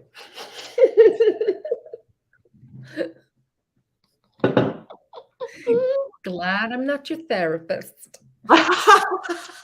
Joking. Well, I mean, you know, also like how I view, you know, my therapist, and I've told you too. It's like, you know, you're like, I hope I never piss you off. It's like, I want the truth, you know. I want. How am I going to learn if you're walking on eggshells around me and shit? You know what I mean? It's like I want raw honesty, and if it makes me feel weird, you know, it's like I trust you enough to tell you I'm feeling weird right now, you know, where I'm not kind of where you get, it's like you've got to get kind of curious about what's going on and get interested in it and try to get what's underneath the anger and the aggression and the envy and the vindictiveness and the hypervigilance. And when you can start to kind of understand it and maybe find a way to, you know, if Karen's still here, dog training, how do you tame that angry dog? How do you settle them? How do you let them know you're in a different situation? They don't need to come out with their teeth bared. I feel like a fucking vajayjay, dude. I feel like just I guess because talking about my feelings in a constructive way, you know, actually thinking about what I want to say instead of attacking, you know, being very considerate. Now, this is in messaging, okay? Because when you're in my face and it's happening real time, it's very hard. Much harder. So, you know, I would type out a very thoughtful, you know, thing, trying to get my thoughts across without being, you know, dick mode. to discuss things. And that's one of my, I guess, coping mechanisms too, is I'm able to have discussions with you if you're not in my face. It's easier to, you know, put out a well thought email. A well thought out email is easier for me than yeah, because I'm afraid if, you know, you say something that's going to rar me, my mouth goes quicker than my head, you know. Yeah. Well, writing slows it down, and it also means that you're less vulnerable, and you're also not having to deal with the other person's reactions. Yes. Or when they do react and message me back, I get to hold on a second before responding, which is very good for me, because oh my God, when I'm fighting through text, it's not a no, it's a bloodbath. No, that's not good. But at least, you know, you can read over and over and over and make sure that you're not taking it the wrong way. And, you know, half the time I do take it the wrong way anyways, because as soon as you start criticizing, I see red, you know. One time in my narcissistic chat group, somebody asked, you know, how do you feel about somebody sending you a letter, you know, basically being judgmental or criticizing your behavior or something? And I go, the first criticism, I'm not reading it. You're done. You're done. The first criticism, it's in the fucking garbage. And then the first criticism, I'm going to attack the shit out of you. I'm going to attack the shit out of you. That's the automatic response, you know. That's why when people come to me and they're like, how do I communicate, blah, blah, blah, I'm like, don't criticize shit, man. Don't criticize nothing. The way I'd sometimes put this to people is like, if you get an email like that, and particularly if it's genuinely a sincerely felt email where someone has taken the time and doing what you're doing to think about things and communicate as best they can. If you let your angry protector, Death Star read and respond, their response is going to be very different to if your more vulnerable part reads it or your more adult part reads it. So I think this is where I do like the kind of schema therapy model, and different models of therapy have their own ways of talking about the same thing. So, but it's like you have different parts of you. Which part of you is reading it? And maybe it's like, okay, your angry protector read it and threw it out. Yeah. Yes. Or went on the attack. Stop. Don't hit send. That's another part of you to read it. Well, one thing I remember my borderline flavor, he wanted to talk about, you know, his feelings and how I make him feel. And at the very beginning, he said, I'm afraid what you're going to say, you know, and I just dismissed that part and went right to the criticism and then attacked the shit out of him. And then, of course, you know, and then, of course, the borderline turned into, you know, the demon and fucking, you know, raged on me back and everything like that. But if I was more, you know, not looking for a criticism, I mean, I'm glad that fucking relationship is over. Fucking dude, just completely unaware of the. I am happy that shit is gone. But you know, if I was in a more receptive and tried to put myself, which I've never done before in my life, put myself in his shoes and saw it from his perspective. I've only done that with my recent ex after we broke up. Then I was able to be like, how would I feel? How would I feel if I were him and me doing, those things? Of course, he can't do that for me, which is fine. That's not my fucking responsibility or whatever. This is my learning shit, right? So I was like, how would I feel if everything that I know about him, and everything I know about myself, if we switch places, and the way that I was talking to him, treating him, or minimizing things, or entitlement raging on him, or or because he's very private, and me exposing things, and just whatever, or him feeling threatened, by another person, and it's just like, because I'm the same fucking way, so I'm just like, but I never look at it from the other person's perspective, and we were very much alike in a lot of things, and I still wasn't putting myself in his, saying like, well, Yeah, most of us don't do that in the heat of an argument. Or where there's tension. It's really hard to see your partner's perspective when there's a lot of tension in the relationship. No, well, we both also, unfortunately, because we both have that defensive thing, but his is mine. I will show more of a reaction, and his is very calm.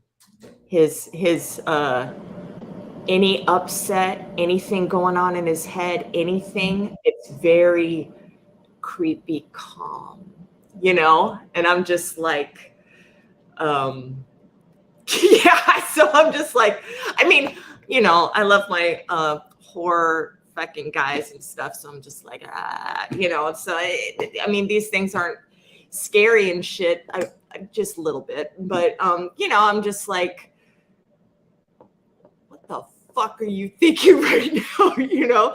What are you calculating in your little wormy head, dude?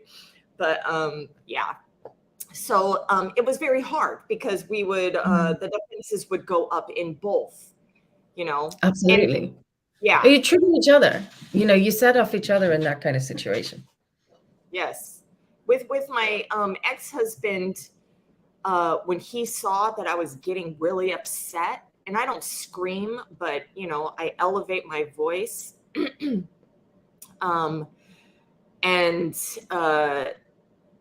but with like authority.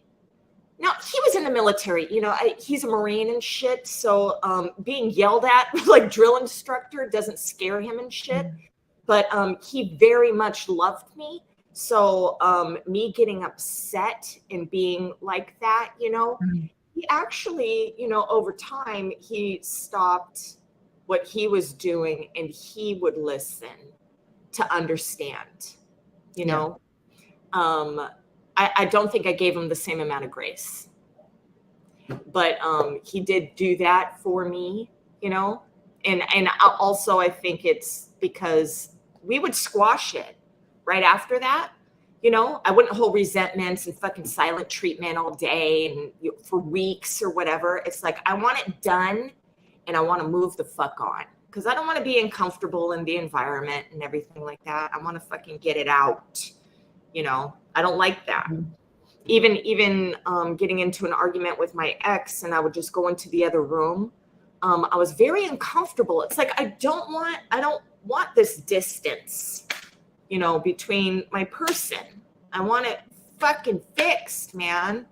And that's like ambivalence though, isn't it? It's like, I don't want to be too close and get too intimate because it feels too vulnerable, but I also don't want to be distant.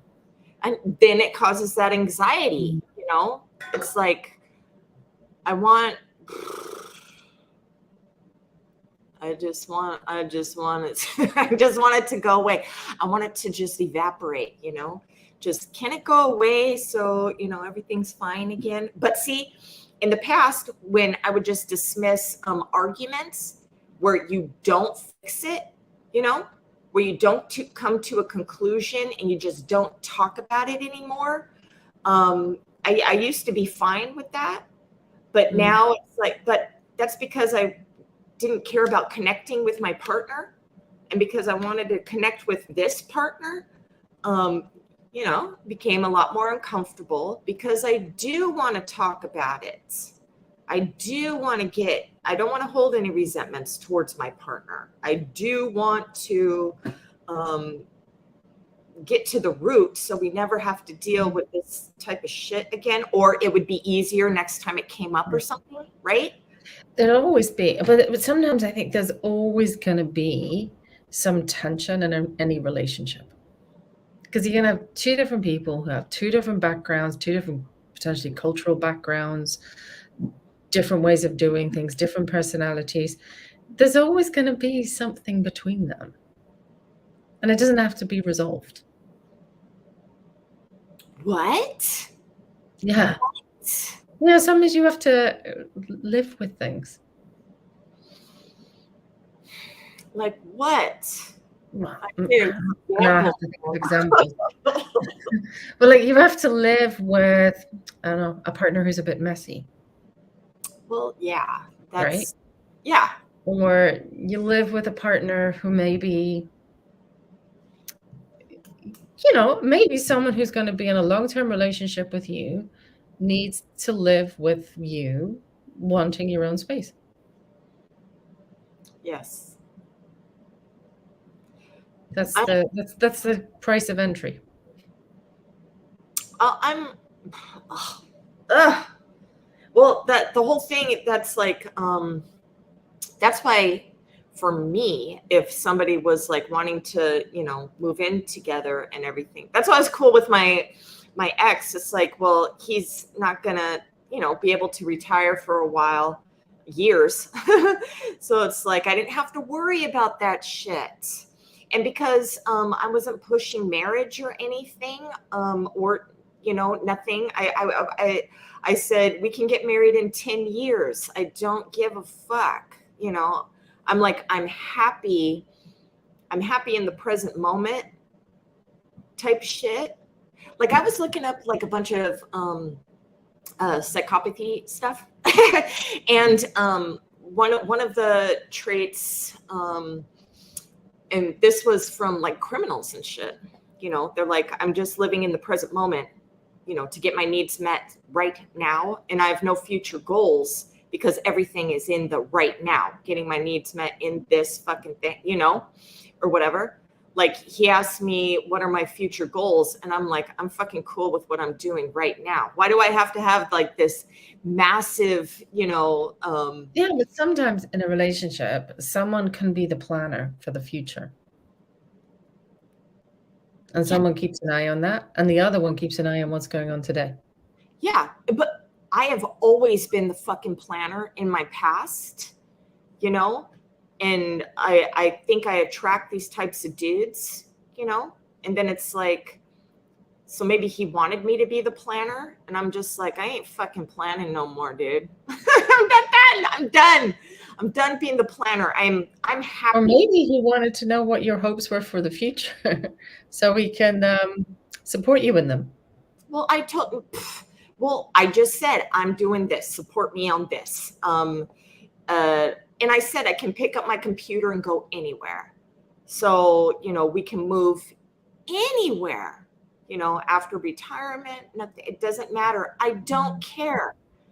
I swear, Dr. RuTh, I think this person wanted me to criticize his ass and to make him feel small and for me to shame him. I think that's what he fucking wanted, because that's the relationship he was in the past. Was that what he expected he was going to get? And I'm just like, I go with the flow, man. I don't care. Let's just fucking have fun and do this and that or whatever. You know, he's telling me how his ex-wife was criticizing about stopping him from doing all these different things. And I'm just like, do them, dude. I don't care. You know, and I don't think that this was his normal. He loved it at first, right? So in the beginning of the relationship, it's like, oh my God, I have so much freedom. I have so much freedom to be me. Sometimes the thing that initially draws someone together becomes the thing that really drives them crazy later. Yeah, so you're I free. love that my partner is such a free spirit, and we have all these kind of adventures, and we have such fun together, and she expands my horizons. And then it becomes, she's completely disorganized, she's completely flitty, she doesn't stick with anything, she is irresponsible. Rolling. Now, Right? yeah, it's like, Yeah, oh, at the beginning. I love, Oh, yeah, I love how you I love challenge me. I love how you challenge me. Now it's you're controlling or you're yeah, critical, yeah. instead of like, well, why do you like that? Why do you blah blah blah? And then they're like, she's always asking me why do I like those things? It's like, what the fuck, dude? I know.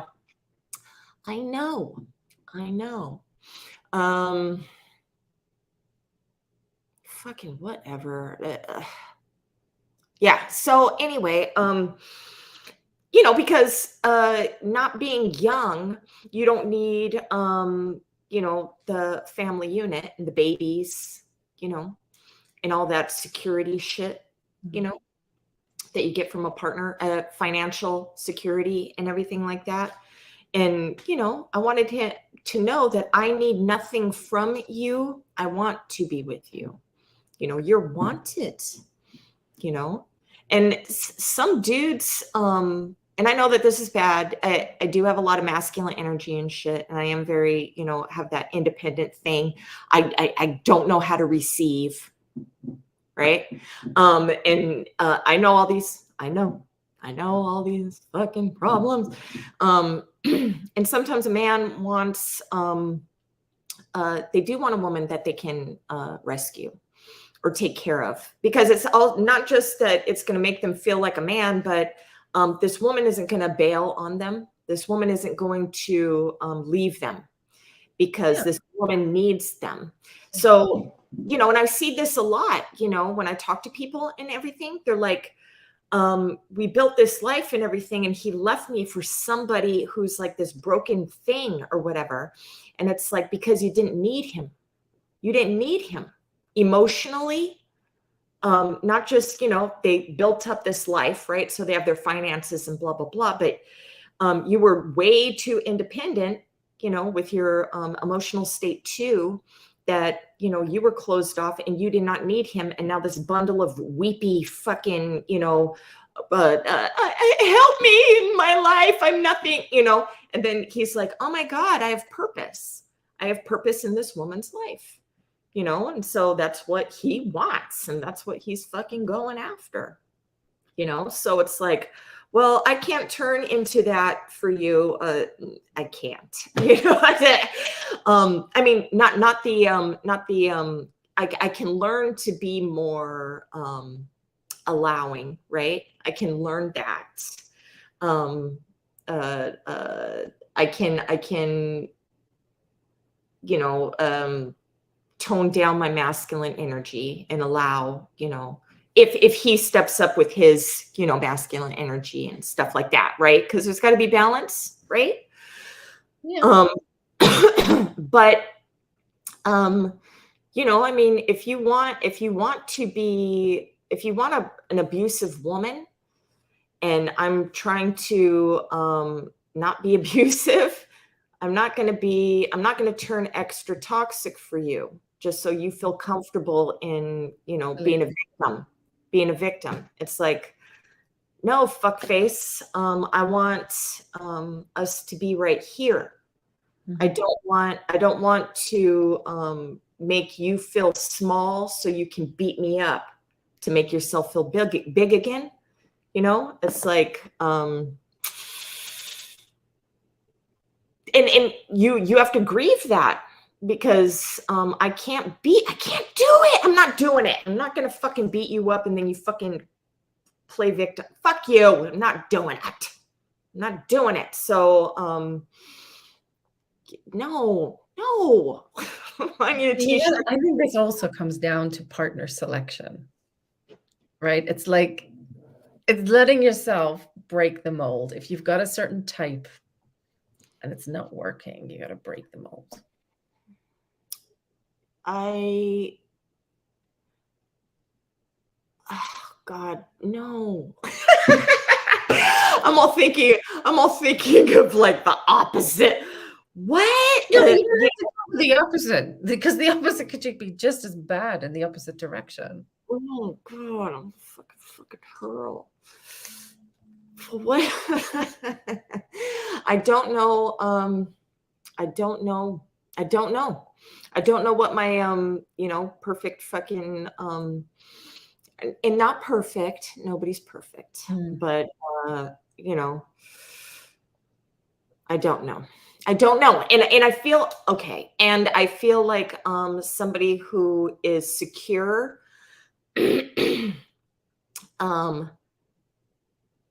I can already feel it. It's like, oh, you think you're better than me, dude? Well, they probably don't.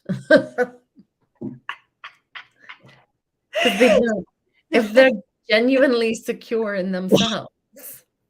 Yeah, if they're like trying to tell me how I should be acting and shit. Oh man. I don't know. The secure partners are going to tell you how to act. No? Okay. I hope not. Hey. I don't know. I've never met one.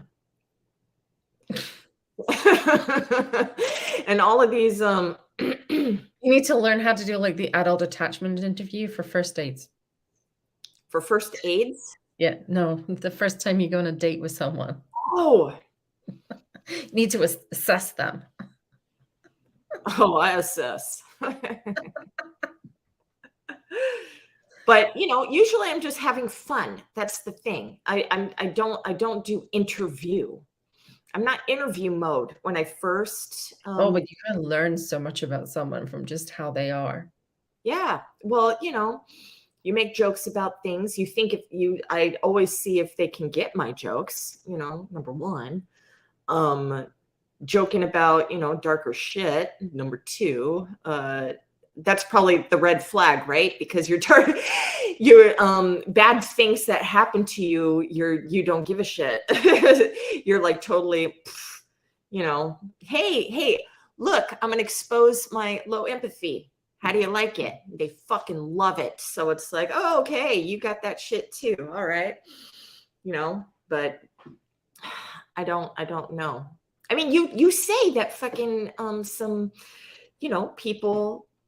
people like the empathy stuff, people, I mean, narcissistic people like people that do have empathy, I guess, because do you?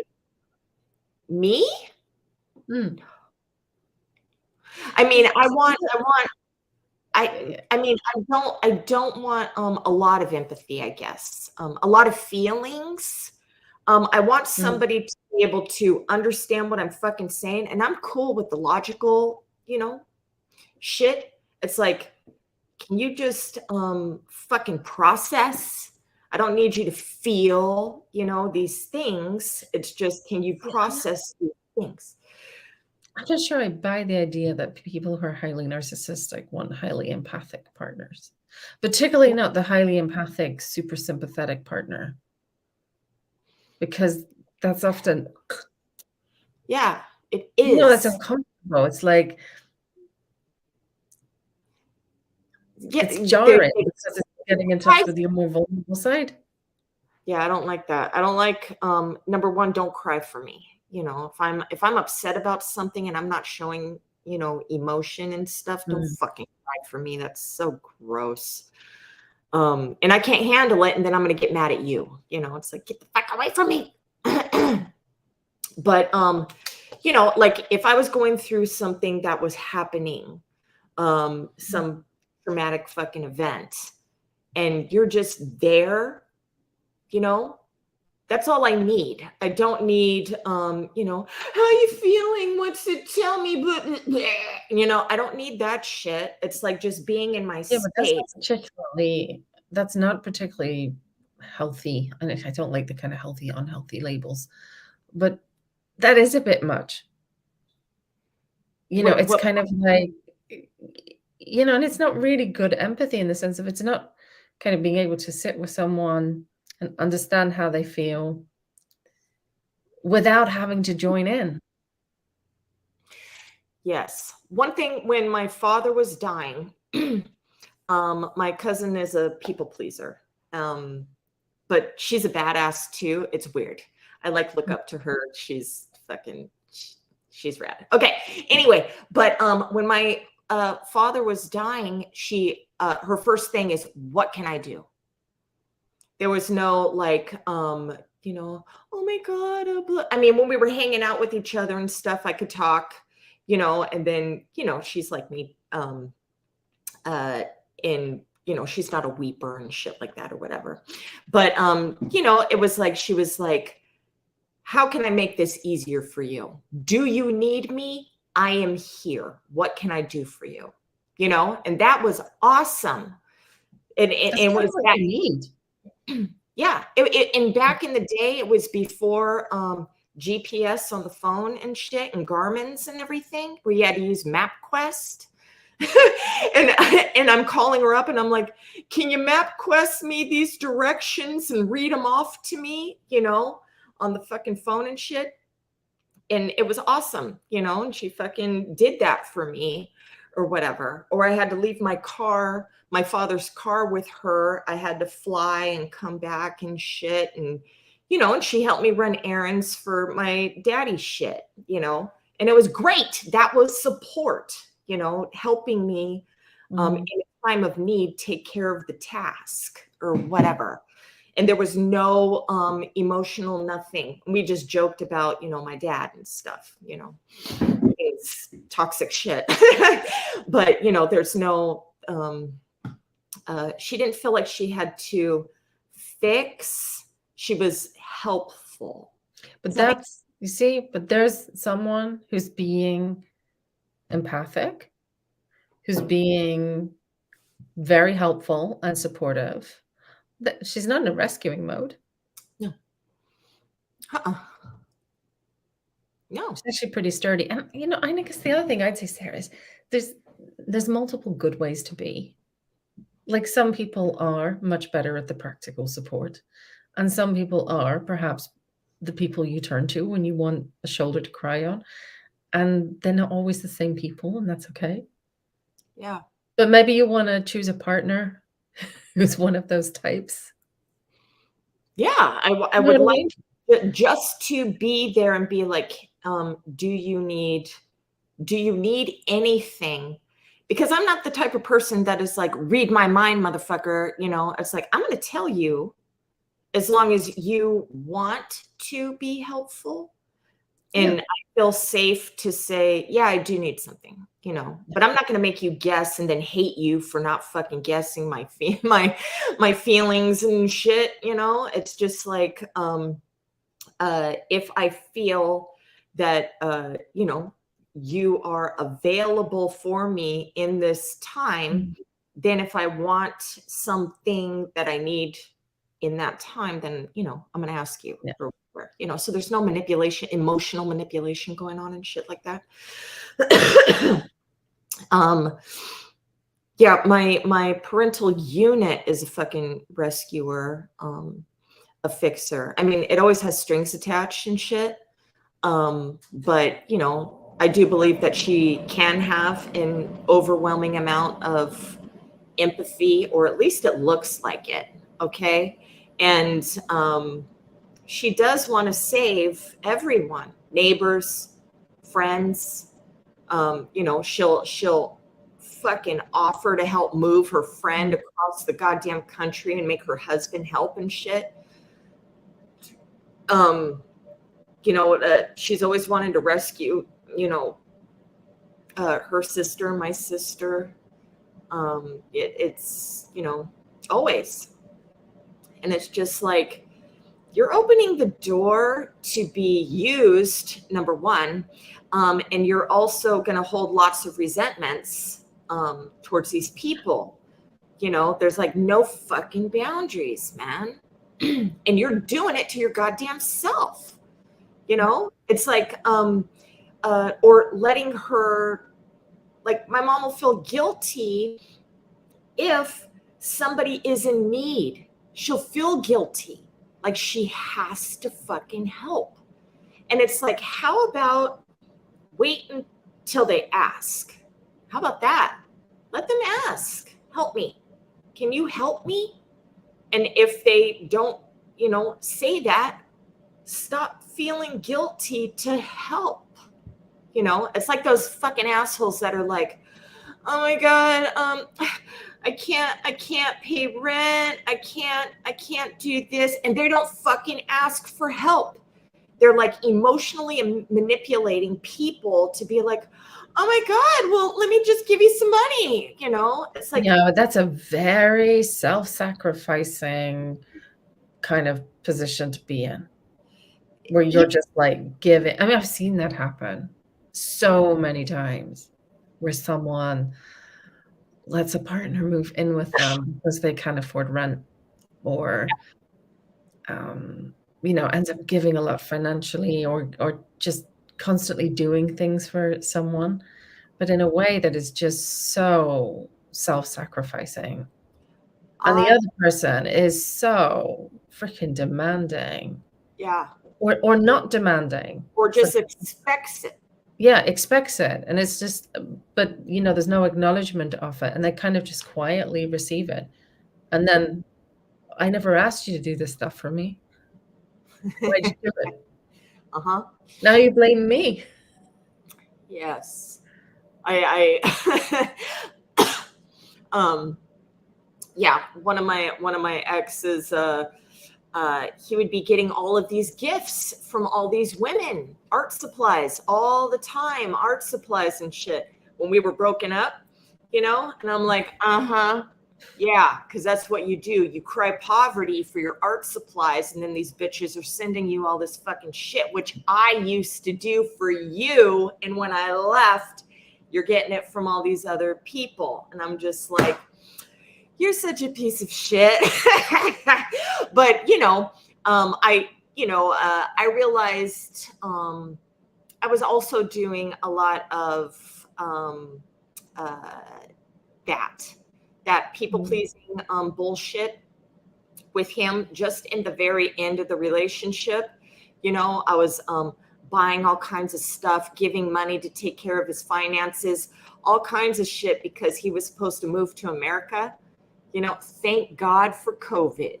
Yay. Sorry if any of your people died. COVID, thank you. Because the borders were fucking locked and he couldn't come. Wow. Where was he? Canada. Yeah. And so I'm just like, he got his passport, everything, was selling all of his shit. He was going to fucking, and everything. And I'm just like, oh my God, this is a fucking blessing, that he was not able to come. It's a blessing for him too, because I was going to financially abuse the shit out of him to punish him for all the past shit that he's ever done to me. He was going to be stuck. He was going to be isolated. So if he ever tried to fuck around on me, I would threaten him to be deported. I knew this already. So you could see like what that angry, attacking, aggressive side of you was gonna do. Oh yeah. I see, this was a plan. I planned to do this. And this goes along with me trying to be a people pleaser too. Was you people pleasing like I'm going to try and win this person over, or was it? Yes, it was that. It was that. Yeah. It was the resentment. So was it like a deliberate, I'm pleasing you? Yes, I was trying to buy his loyalty. So you would use him, or so he would be loyal to you? I was giving him all this shit because I wanted him to be loyal to me. Like, I'm the parent taking care of you. I'm going to take care of you. So you have to be loyal to me, or I will remove all of this from your life. And then that goes along with the financial abuse, because it was going to be like, I'm I'm the one that's making the money. You know, you're going to be sitting fucking trying to get your business together and shit, you know, fucking bottom dweller leech, dude. And I was just going to be like, I'm caging this motherfucker up. And I'm going to threaten to destroy your life, you know, if you cheat on me or some shit like that, you know? And I'm just like, but then I realized, you know, this was his pattern. He dates women that take care of him, but they're the ones that go to work. He gets to stay home. They're the ones that serve him the food. He's the child, and he gets mommies, you know, and he loved that I was a mommy, so I could take care of him. But he's also a physical abuser. And I was like, you don't ever get to lay hands on me because I will kill you. I will, my anger, right? I will destroy your world, everything, if you ever fucking touch me. And thank God for COVID, dude, because I'd be in prison. Both of you. I would be in prison or dead because this is what, you know, was going to happen. This is what was going to happen. So I'm grateful, you know, that that's gone from my life. I'm happy, you know. Do you have a low opinion of me because I was going to financially abuse somebody? No, but you need to figure out what that mode is and what is going on for you. That mode, well, that whole isolation thing, you know, that goes along with it. So I wanted to, and that was my whole fantasy in the past was to lock somebody in a cage. You know, I'm going to lock my partner in the cage. He cannot leave. He cannot leave, and he has to please me. He can't leave. He can't do anything. I don't, but that's my trust. I don't trust you. I don't trust you. So I'm going to put, and this was severe. So when I got into a relationship after him, I was like, do you, you know, you do your thing, you know, whatever. We both had the same, you know, we both didn't like going out. I fucking don't like having, you know, friends and shit. I'm totally disconnected from my family. So is his. It was perfect. It's like we were in a cage together. He's got a real potential though to be so isolated. I know. I was so comfortable. I didn't give a shit. I did not fucking care. I mean, we went out when we had to or whatever. And that was fun. You know, we did that. We went on, you know, some trips here and there or whatever, or get a hotel if he had to play a show far away. It was, you know, it was nice because it wasn't like always on the go.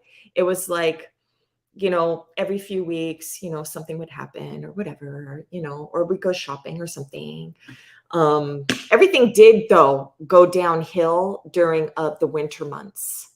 So when we weren't able to go out, when he wasn't able to go ride his motorcycle, totally fucking isolated. And that it ruins lives, everyone. So make sure that you guys are still taking some sort of space or creating some sort of entertainment or doing something, you know, because if you're just home all the fucking time and you're just fucking these dead, just shells of a fucking, you know, people, you're going to start blaming each other for being unhappy, you know, and then there's no outlet, no nothing, you know, it's raining all the time. So I can't go on my long walks. He can't go on his fucking motorcycle. So what are we going to do? We're just going to hibernate and get fat, get fat and drunk, you know, and then it's depressing and then it's fucking dark, you know. Yeah, but also for you, that's way too much time with one person. No, if he was at work, I'm at home alone all day long. So it's not, I had my solitude. I got to have my solitude. He had to go to work. and be around people all day, come home and then be with me and or his daughter. He never got alone time, ever. I mean, yes. So, and I told him too, during the breakup thing, I said, I understand if you feel like you couldn't tell me that you wanted space. I know now that I had all the space that I wanted and you had none.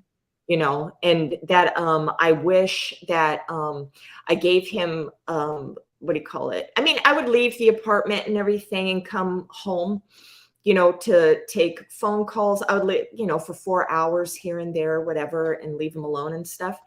But, I think if he had like the whole week, because we would only spend like 3 or 4 hours after work and stuff, and that's not a big deal, right? So it's like if you just had the whole week to himself, where he goes to work, comes home, he has the evening to chill and just fucking do whatever the fuck he wanted, and his daughter's still there too if she needed him. I mean, I always gave her fuck tons of attention too, but and then we would have our special time, to be together, then it would be more special, so, and I know, and I told him, I know that, we fucked up on that part. Get that out. As well, like sometimes there is just way too much emphasis on couple relationships, because couples exist in like your romantic partner, because you exist in a whole ecosystem of relationships around you, or not in your case, and it's like the isolation is so bad for relationships. Yes, that's probably why a lot of relationships went to shit during COVID, right? Oh yeah. Oh my God. Yes. Yeah, I am thankful that my ex-husband was an essential worker. He had to fucking go out, he had to go to work. And I was a stay-home mom already, and I was already homeschooling Mikey, so it was like, and then my adult kids, my daughter, she was an essential worker, so she had to go to work. And then my adult son, he was doing college through computer, or he's computer science. So he was doing computer work for work, during his computer or whatever, and all of my kids self-isolate. So, I mean, not self-isolate, they are introverts, right? So they stay, I'm always, even when they're there, I'm alone, so I always have space. What's funny, it's kind of like in a kind of introverted family where you have lots of introverts, you can kind of be alone together. Yeah. And it's like, we're having a wonderful time together in our separate rooms doing our own thing. Yeah. Yes. Exactly. It was fucking great. You can actually be quite connected in its own way, where you're all doing your own thing, come together now and again, and then you go off and do your own thing again. That can be quite a nice dynamic for some people. Yes, it was. And then, and then my husband would come home and need all of my attention. And what sucks, and I don't do it on purpose, it's what's happening inside of me. My brain is fucking like, I have all this time to myself, and then he'd come home, and then I would feel like smothered, like I can't breathe. I can't fucking breathe, also because he wants so much attention and I don't want to give it. I could feel his resentment. I could feel it, Yeah. And then he'd like to do that breathe heavy shit. Oh God. And sigh as he walked by. fucking hated that. It's so manipulative. I fucking hate it. And I'm not saying he didn't deserve a wonderful fucking partner. I hope he is so happy with his new wife. I fucking hope, dude. I hope he got his little, you know, codependent thing that he wants. You know, somebody that's just going to give him, just smother the shit out of him. I hope, I do. He deserves it. He deserves it. You know, he's a very, very hard worker. And, you know, he has his own fucking shit too. You know, he wasn't fucking perfect and stuff. You know, he drank like a fish and stuff. But, you know, he deserves a partner that wants to fucking crawl up his asshole. You know, sometimes I think all these people, they would be happier with fucking borderlines, man. You know, you gotta select your partner well. It's just like, I don't know. I think the partners that I get, they like the abuse. And when I say abuse, I don't mean, you know, I'm hurting you and stuff. I mean, just me not even wanting to interact will be abusive to them. They will see it as abuse. They'll see it as withholding. They'll see me trying to be like, okay, how long has it been since I had fucking sex with you? We better do it, you know, and then fucking give them the breadcrumb of sex, you know, shit. I didn't do that with my last partner. I didn't do it. You know, I liked doing stuff with him, but yeah, it's when it gets to that point where you are breadcrumbing your partner just to make you happy, so you'll fuck off. Leave me alone here, you know. I don't know. What should people do? I have no fucking answer for that. I have no answer for that. It's like if they're trying to just give you here's your fucking sandwich. I know I gave you lobster at the, you know, the beginning of the relationship. Here's a fucking cracker and some cheese. Please just take it and go, you know. Is that this is sounding like a relationship that's no longer particularly satisfying. Fuck no. Right? And where for whatever reason, avoidance are doing to the anxious fucks, and then the anxious people are making excuses for the cheese and cracker. They're making excuses. yeah.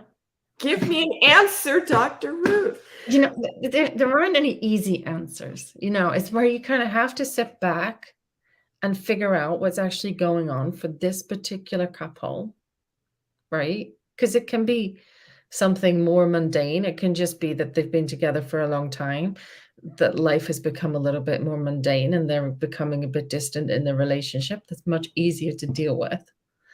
Or it could be much more of a really toxic relationship dynamic where one partner really has become very withholding and the other one is getting more and more desperate.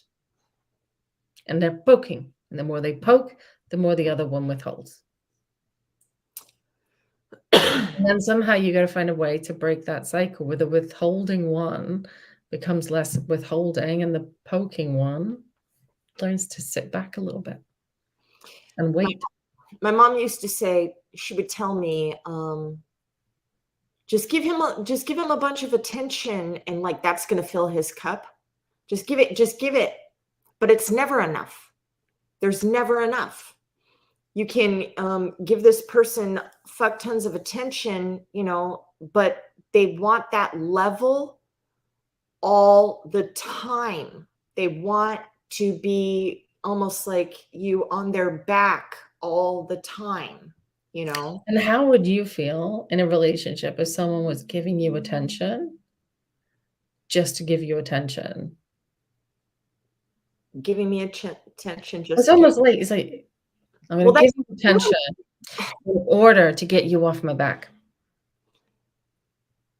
If they were giving me attention just to get, no, that's how it felt at the end of this relationship, and that's why I'm out of here. This sucks, I'm gone. I'm not living like this.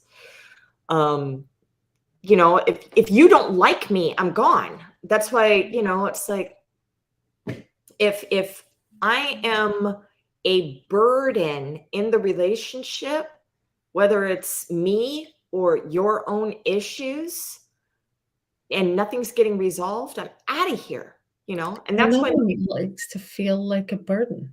no, when you're being criticized all the fucking time, Yeah. and this goes for the anxious people too. It's like when you're criticizing, you're avoidant all the fucking time, you don't like them. No, it's true. But it's also, if you give and give in a very, very self-sacrificing way, first of all, you feel endlessly resentful, and your partner knows it. And so Yes. it never feels like enough because everyone knows it's not freely given. They overly give, and then they want their partner to match that over givage. That's the thing. It's like, here, excuse me, this is where you're supposed to be giving, your level of give and take. And then one partner is doing fucking 5 billion times more and then wants their partner to match that energy. It's like, I can't fucking. There's not enough. And then in that relationship, there's not enough individuation. There's not enough freedom. Yeah. Well, for me, there's never enough freedom. No, there's not enough freedom. And then it's like, well, is it because I'm a Sagittarius? We like to be free too, No. No. But yeah, I always like the question, like when you left childhood, when you became an adult, were you more in need of affection and care, or were you more in need of freedom? Well, I think I was conditioned that I had to rely on taking care of my own needs. So it became ingrained that you don't need that emotional support system. You don't need that. And what's funny is in the beginning of the relationship, the honeymoon stage, you're getting all this love and affection and you're dumping it back into your person and it feels so fucking good. You're like, oh my God, even for, narcissistic people, it's like this, we never had this. This is so wonderful. I love it. I love it. And then it's like, okay, I don't trust it anymore. It's going to be taken away from me or something, I have to protect myself. Protection. Then it goes right back into that mode, with all the other bullshit that, unfortunately happens in a relationship. But for the, really loving that attention of care, you feel, you feel cared for, man, in the beginning of a relationship, you feel like they can't wait to see me. They love when I, talk. They're so supportive of everything I do. My fucking ass walks on water. This is so great, and then because they're dumping all that into me, I want them to feel fucking good too. And I'm thank you for, being so parental to me, the shit that I never got, when I was a kid. Thank you. This is all like subconscious, right? And we're just like, oh, ideal partner, soulmate, twin flame, whatever the fuck, right? And everything. And then as, that shit starts to wane, the excitement, you can't keep up that level of excitement all the time. That's why space is so important. You want to miss your partner, I really liked, at least, I'd be gone from my partner all week and see him on the weekend, in the beginning of the relationship, before I moved closer. And keeping in contact, during the day. People say that's toxic. I fucking love it, dude. I love it. I don't get how people ghost their intimate partners. I don't get it. I don't. It's like, I even if I was annoyed with my ex-husband, I loved it. It was like, you're checking in. That's interesting though, because that's like connection, but at a distance. Yeah, but I love it. It kind of works because it's like, look, there's nothing wrong with it. That's like, and I think this is the other thing. It's like there is not one way to have a good relationship. Good. I'm glad. Like this idea, this is, it's toxic to message your partner in the day. Is it? Who says? No. Right? I like it. Like, and what does it mean to you? What does it mean to them? What does it feel like to both of you in your relationship? And if it works for you, it works for you. Yes. And but I can see how that really works for you, because you get that connection, but you also get all the freedom. And don't forget, your early relationships were super enmeshed. Yeah. Well, I asked him, I said, is it okay that I know you're very busy. You're a very, very busy man. He has an important job. I know you're very busy. Is it okay if, I check in with you or whatever? Do you like that? Do you like it?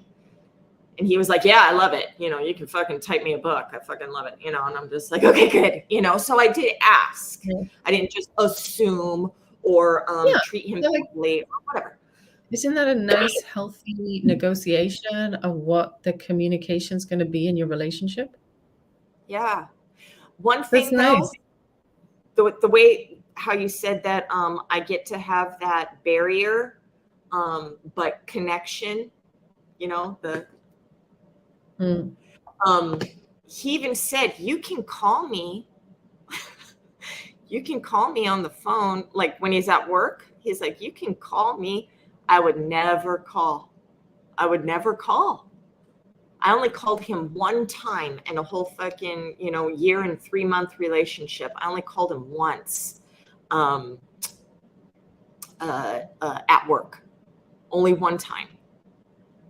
Isn't that fucking weird? It's like I grew up in the fucking 70s and 80s and shit, where all we had was, telephone, no texting and shit. And we had but it's more demanding.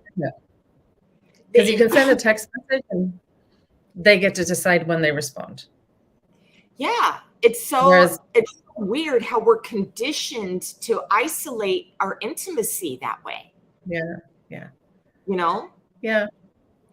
Yeah. Because now it's like, in the beginning of the relationship, I'm like, we be FaceTiming, and stuff. And then it just, texting and everything like that. And then, so I really much loved just the keeping in contact thing. He was really fucking cool when he would go to shows and I wouldn't go. He would be like, leaving for the show, at the show, scooping up my shit to leave the show, coming home, I'm home. I love that shit. It was great. I felt like he loves me. And yeah, I'm going to miss that shit. It's like, there's so many wonderful things that I felt, toxic safe with my partner that maybe my next partner isn't going to fucking give me, and it's just like, don't see it as like, this is where I just think being a little less black and white about things. There were some things in your relationship that weren't great. There were some things that were good. Yeah. Right. And you have a good understanding that you are someone who likes to check in by text message during the day. Yes. So, you can say that I like to check in by text message during the day. Yeah, I really appreciate, I like a lot of space. I like to have my independence and I like you to have yours. But I also like messages. Yes. And then you see how he responds. Yeah. Yeah. But I don't say that in the beginning of the relationship. I fucking do your thing. And I gauge your energy to me. It's like, do you want to talk to me? I will never tell you my any insecurity thing in the beginning of the relationship, fuck you, no way. I will not let anybody use shit against me at all. That's no.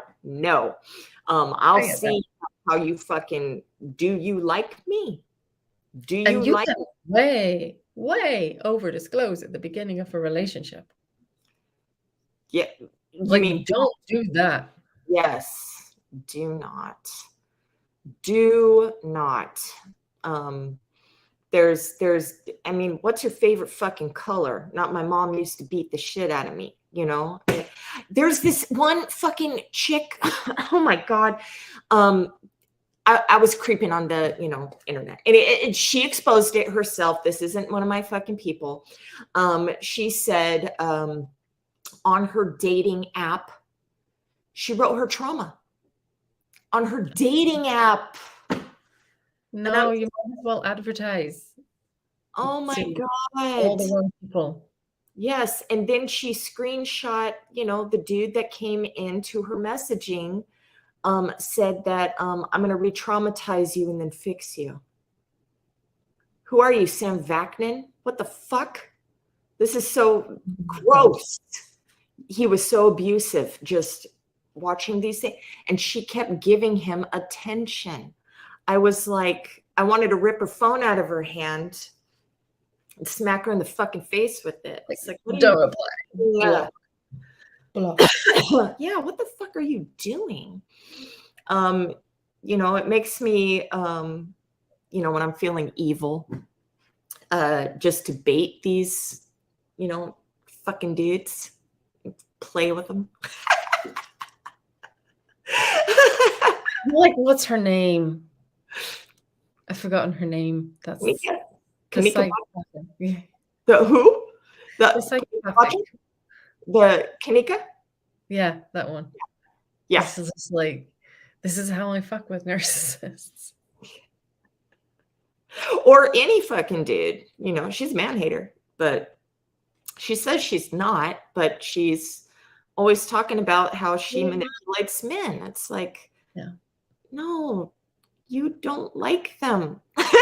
You're using them. You're just using them only. You don't give a shit about their needs. But, she's married, so she does find value in her husband. But I like watching her though. I do. It's hilarious, how she's just like, I'm not a man hater. I actually want to help women. It's like, you don't give a fuck about none of them. This is funny. You're selling your program, your dating program, Cinderella's Revenge or something. Something. It's like she's dating program, right? And then I love watching her on her lives, because people come and attack her and stuff. And she is so fucking, she's got shallow effect going on. And she's just like, oh, I'm sorry, honey, maybe you should do this for yourself, And then she just moves on or whatever. Me, I'm just like, fuck you. Just keep going. It's like, I don't care. Oh, you're an idiot, just keep going, it's just like, whatever. But she'll engage and actually belittle them before going. I used to rage on people, and I don't anymore. It's just like, I understand that, this is transference. You're angry with your ex and you're bringing it to me. I understand. Go watch my shit. Like, somebody came on my shit, one of my old videos, and they're just like hating on me big time. And I said, why don't you go look at one of my newer videos, and you'll see how much growth, has been taking place, and you might change your mind. That's what I said. And I didn't fucking block them or nothing. And I mean, I've had so many people say, I wanted to hate you. Or they apologize for being really mean to me, on my, coming at me and stuff. And they're fucking happy and grateful and shit. And I'm just like, I'm just fucking glad I didn't block you, because if I was in that mode, which I was early on, I'll block you, hide you from my channel so nobody can see your or mute you so you're talking to yourself. And in my earlier days, especially on TikTok, I would be so fucking mean. Oh man. TikTok comments are the worst. Oh, I used to, some chick was coming at me and I said, I'd abuse you too. I'd abuse you too. So mean. I'm so mean. Nice. I know, I'm terrible. I don't do that anymore. I actually, I'm seeing where you're coming from. You know, this isn't about me. This isn't. I think that's the thing, isn't it? Because you don't know someone. Even like people who, talk a lot about themselves, you don't really know much about what's behind the scenes. You don't know them as a person. You see that little snapshot. So it's really easy to project all over them. Yes. Really easy. Just like when I've had this come up a few times. They say that partners say, you never really knew me, And I'm like, yeah, you don't. We hide all of our ugly shit. We're fucking our full self. We're masking up, man. We don't know who the fuck we are. I mean, we know we got a bunch of ugly things. We know we got a bunch of ugly thoughts. We know that we are, have a negative outlook on a lot of things.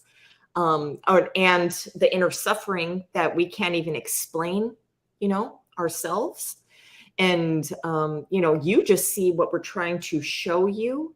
You see the things where where we can't hold it in anymore. And then you get the angry mode, right? Or you get whatever coping mechanism coming out, or you see us, drinking or isolating or withdrawing, things.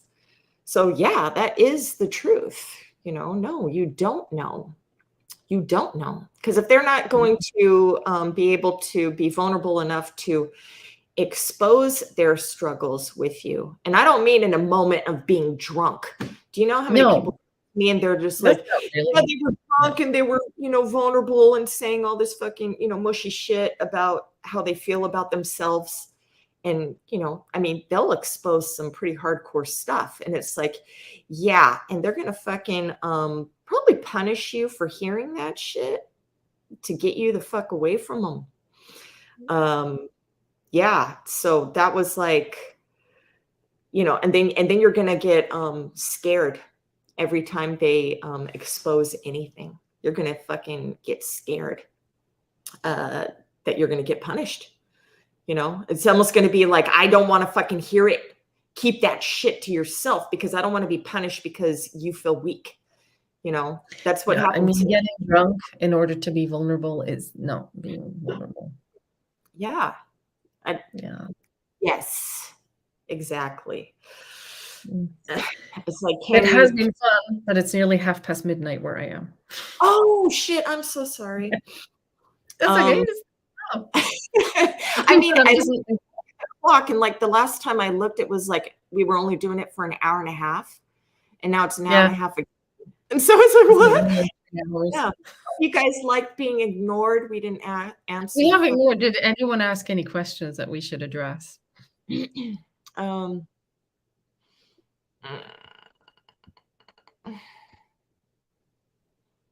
I mean, this is like, how did you treat your husband during your emotional affair? I treated him better because I didn't want him to know what was going on. Did you have resentment towards your affair partner? No. Why? Why would I resent him? I resent him when he would threaten me to tell my husband. Little shit stain. Were you hot and cold with your affair partner? Yes, because he was a borderline. He was hot and cold and fucking push and pull and crazy as fuck. So yeah, there you go. Do you see anything? I'm looking for a question mark. No. I don't see any. Oh.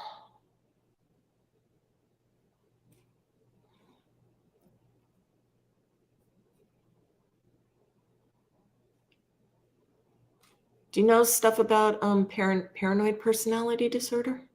Not much. I mean, yes, but it's not, I don't think I've ever seen it diagnosed. I talked to somebody who's got it diagnosed. And then I talked to another person who had the same exact fucking traits. And then my past person fucking had those traits too. But I do notice if I get concerned about what others think of me, the paranoia takes over big time. And then all I see is everyone is talking about me. I'll actually say, go ahead, talk about me. So that's just making shit up, right? Because she's paranoid. Unless you're thinking in your own head, people are thinking bad things about you. Yeah. And then she's saying, go ahead and talk about me. But what if you're making it up? What if they're not thinking?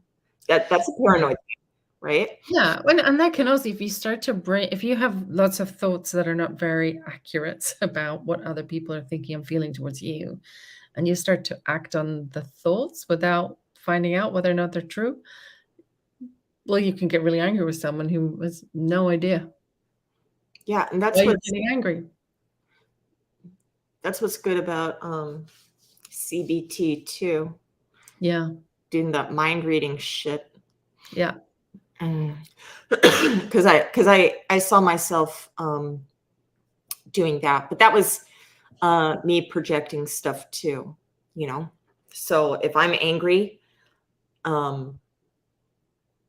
and my person is being, slightly dismissive or something that's not really relevant to how I'm feeling, but I'll push that on him, and just be like, and then I'll just attack him. Fuck it. Might as well, I'm fucking angry. You're fucking angry. Why are you angry at me? Fuck you, and then, and then it escalates too. It doesn't fucking stop there. It keeps going. No, yeah. And especially if you're splitting, and then it's just like, all right, let's just paint you black. I don't remember fucking nothing good about you now. And now it's just like, and then my brain is just saying, oh yeah, he's just this, that, and he's doing this, and this is why, and fuck him, and then it's just like, yeah, he's disrespectful. And then it just keeps going and going and going until, I blow up planets. Yeah. Yes. Cool. I'm trying to think if I don't know if I did not notice if any of my partners ever walked on eggshells around me. Have you ever heard of that? Like I know if I would have to walk on eggshells around somebody else. Like I did have to do that with the borderline person, but he felt like he had to walk on eggshells around me, but I didn't sense it. It's interesting to realize. Yeah. So I don't know if any of my other past partners or family, I think my family said that they did, but I swear I never noticed it. So it's not like I'm making you do something if I don't notice that you're doing it. I need results, right? Okay, you're falling asleep. But I'm sorry. We should come back to, I mean, you don't know what's going on in other people's heads. But if you've got like angry Death Star mode that can come out, the chances are. Yeah, people will be afraid to, I mean, I've seen my sister be careful around me. I didn't think of it as walking on eggshells though. And I know that my mom, she's worried about me getting angry with her, but maybe it's just a different perception. Like I know they're doing these little things, but I don't think of it as, you need to write a book about walking on eggshells about it. You know what I mean? It's like, it doesn't feel that big of a deal. Well, probably because it's not happening to me. It's your problem because you're the one that's walking on eggshells, not me, right? I'm fucking cool. I'm just being me. You're the one that has to. One time where you were walking on eggshells. Yeah, you're the one that has to be careful. So yeah, so and because I don't feel that pain that you're going through having to be careful around me. Yeah. Right? I don't empathize with anything that you're feeling. Controlling the environment is to make me feel safe, but I don't know the pain that you're going through to make me feel safe. I don't, unless I'm being outright, wanting to throw you in a cage on purpose. Obviously, I fucking know I'm doing that. All right. Okay. I'm going to let you go. I'm sorry. Cool. It has been fun. Another time. Yes. It always ends this way. It's like, okay, let's go. It's like, wait, half an hour later. Okay, we're going. I'm sorry, we didn't answer your guys' questions and stuff. Actually, I'm not sorry. I like talking to Dr. Ruth. Okay. All right. Okay. I'll talk to you later. All right. Bye, everybody.